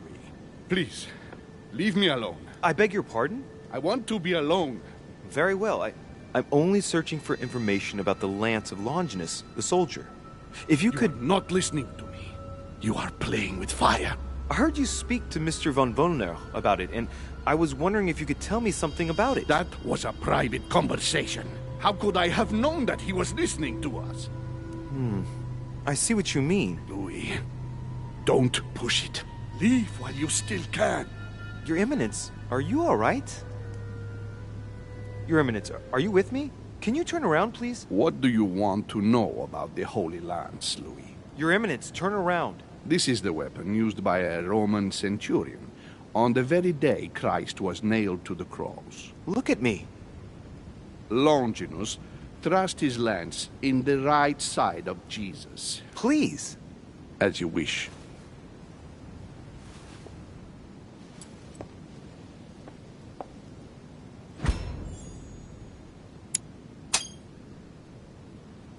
His nose is bleeding.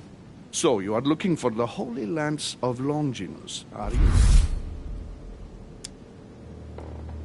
Of course not, Your Eminence. Come now, Louis. Please don't insult me. It's just a pity that you have no idea why you are looking for it. You are looking for the lance. You should know. You are not the only one. Lord Mortimer has spent a good part of his life and his fortune trying to find it. Never will he let you have it. But tell me, before going any further, have you spoken to anyone else about this? No. You are the first I've spoken to about it, Your Eminence. Come now, Louis. Are you quite sure of that?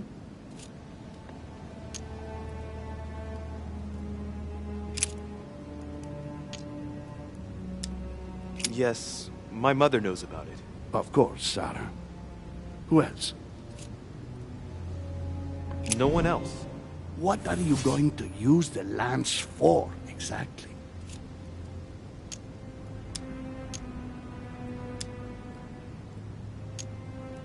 I need it. Why? You won't understand. Try me, Louis. I need to protect myself with it. Louis, I thank you for your sincerity. I shall answer you about Longinus. You deserve to be told. His spear-headed lance did indeed pierce the side of the Messiah. His blood gushed out, covering the head of the lance. It was covered in the blood of Christ. Thank you. Thank you, Your Eminence. You are welcome. Be careful, Louis. You are on a perilous path. Don't follow Sarah's demons, my boy. Don't delve too deeply into her delusions, or you won't be able to come back. The demons that she is frantically trying to drive away are in her own mind. Take good care of yourself. God keep you.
Flavius Aetius.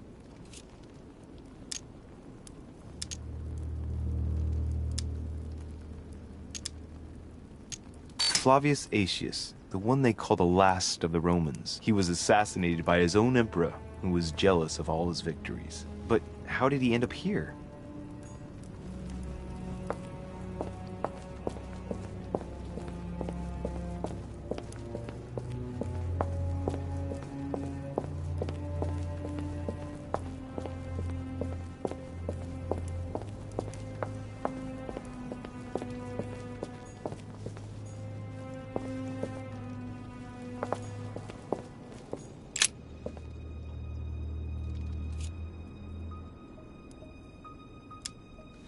I can see that this lance has the shape of a boar spear. The blade is partially coated in copper, and I can just make out the symbol of the Eye of Ra engraved on the tip.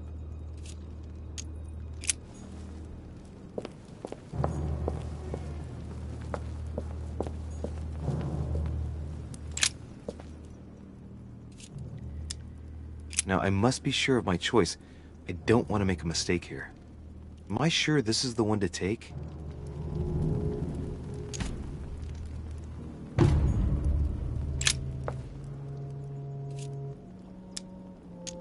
This lance has a leaf shape. It is copper-rimmed.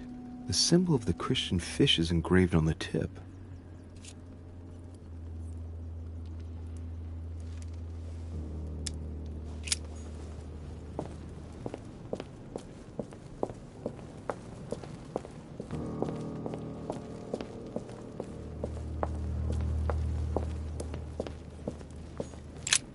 The sarcophagus of Lord Mortimer. Let's see what we can find here. Ha! Great! Now let's see what's inside.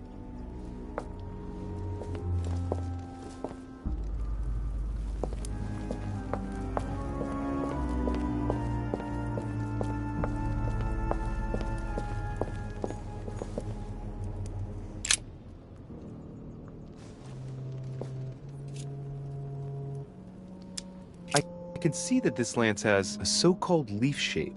It is clearly made of iron, and I can make out a sun engraved on the tip.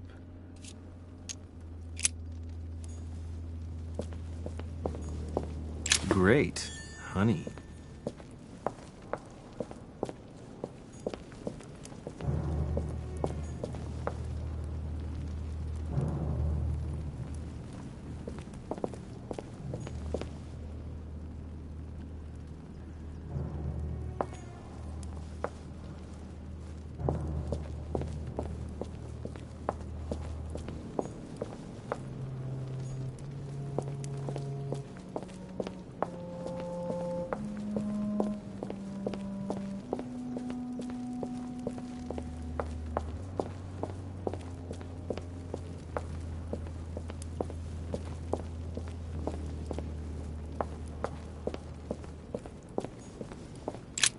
The sarcophagus has been ravaged by time. It's sort of ageless, I guess. It's entirely sculpted.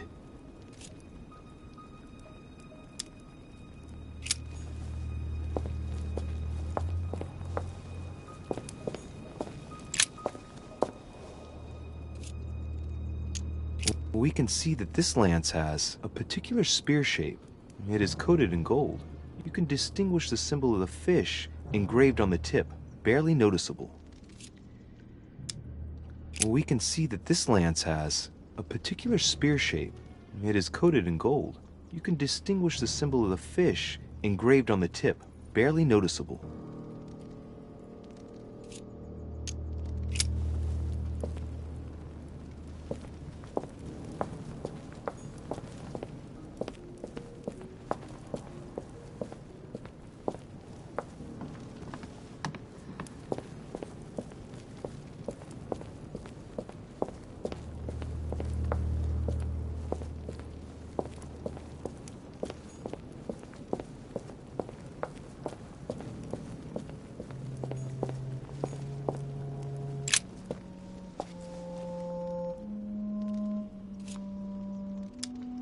This lance has got a blade in the shape of a spear. Its blade is in iron or steel, I think. I can make out a rising sun engraved on the tip.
I can see that this lance has a so-called leaf shape. It is made entirely of iron. I can see that the tip is engraved with the symbol of the sun.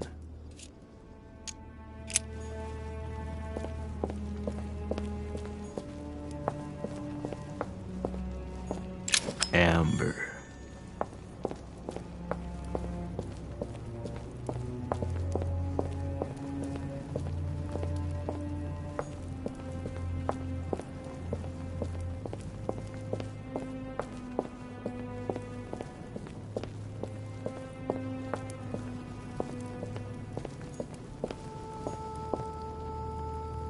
This one has no name.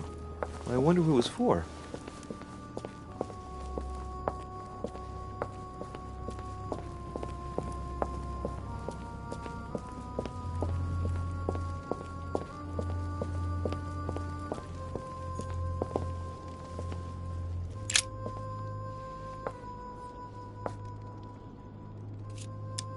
I can see that this spear has a so-called leaf shape.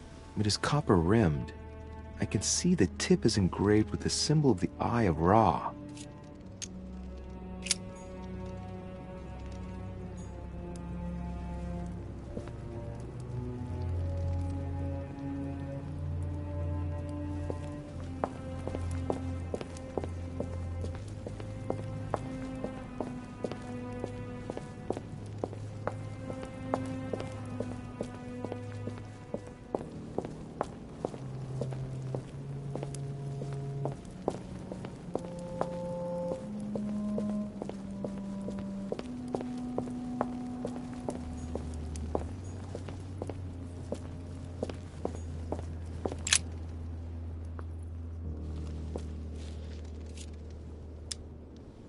I can see that this lance has the characteristic shape of a spear. It is made of iron, and its tip is engraved with a cross.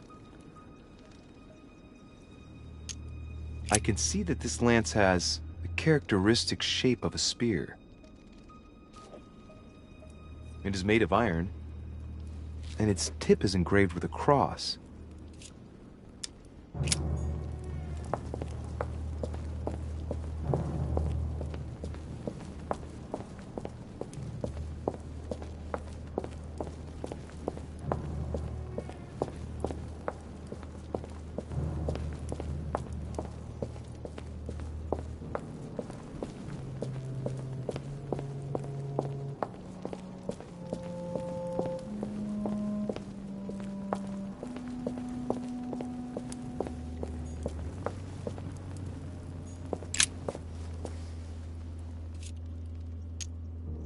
Here we can see this lance has a leaf shape, is gold rimmed, and a fish is engraved on the tip.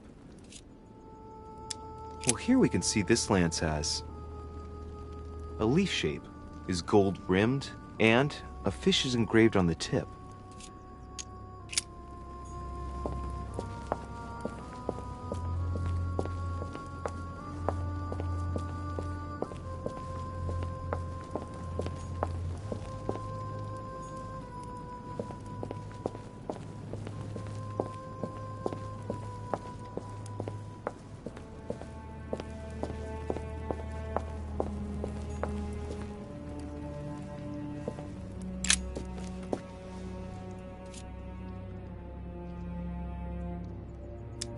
we can see that this lance has a particular spear shape. It is coated in gold. You can distinguish the symbol of the fish engraved on the tip, barely noticeable.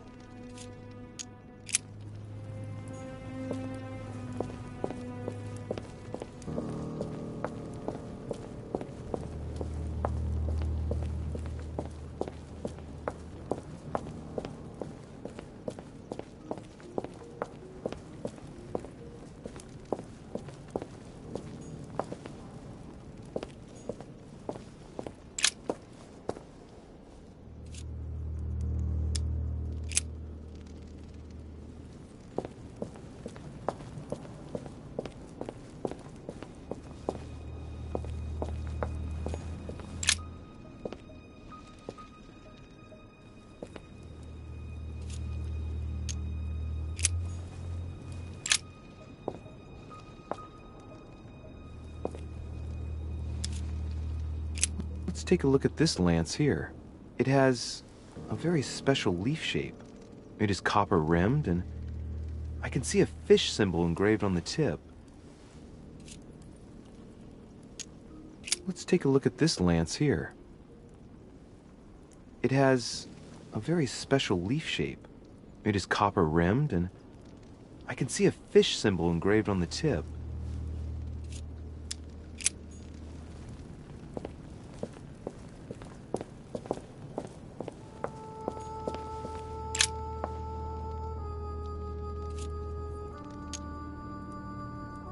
I can see that this lance has the shape of a boar spear. The blade is partially coated in copper, and I can just make out the symbol of the Eye of Ra engraved on the tip.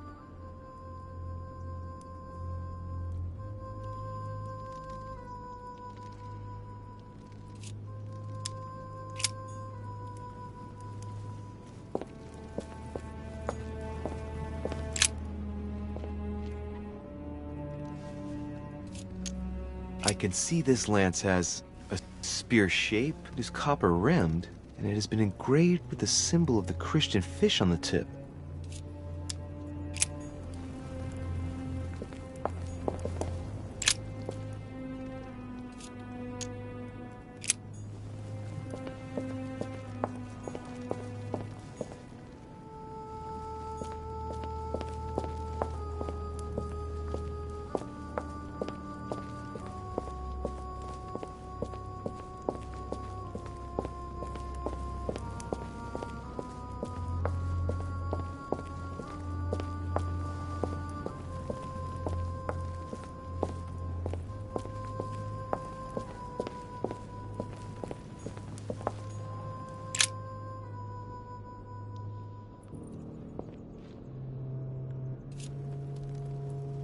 What about this lance? It's got a spear shape, and the blade is partly made of copper.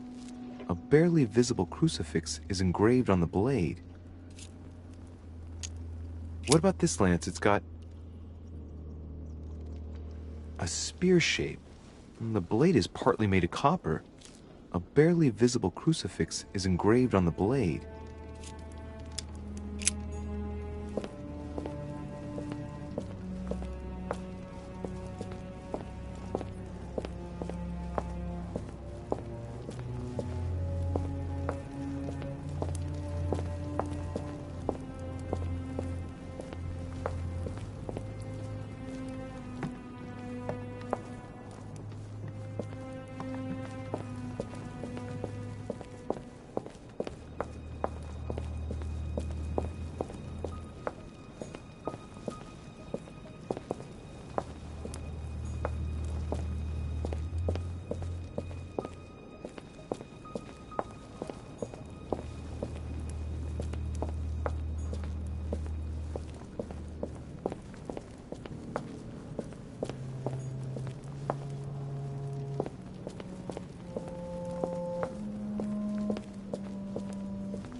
here we can see this lance has a leaf shape, is gold rimmed, and a fish is engraved on the tip.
Let's take a look at this lance here. It has a very special leaf shape. It is copper rimmed, and I can see a fish symbol engraved on the tip. Let's take a look at this lance here. It has a very special leaf shape. It is copper rimmed, and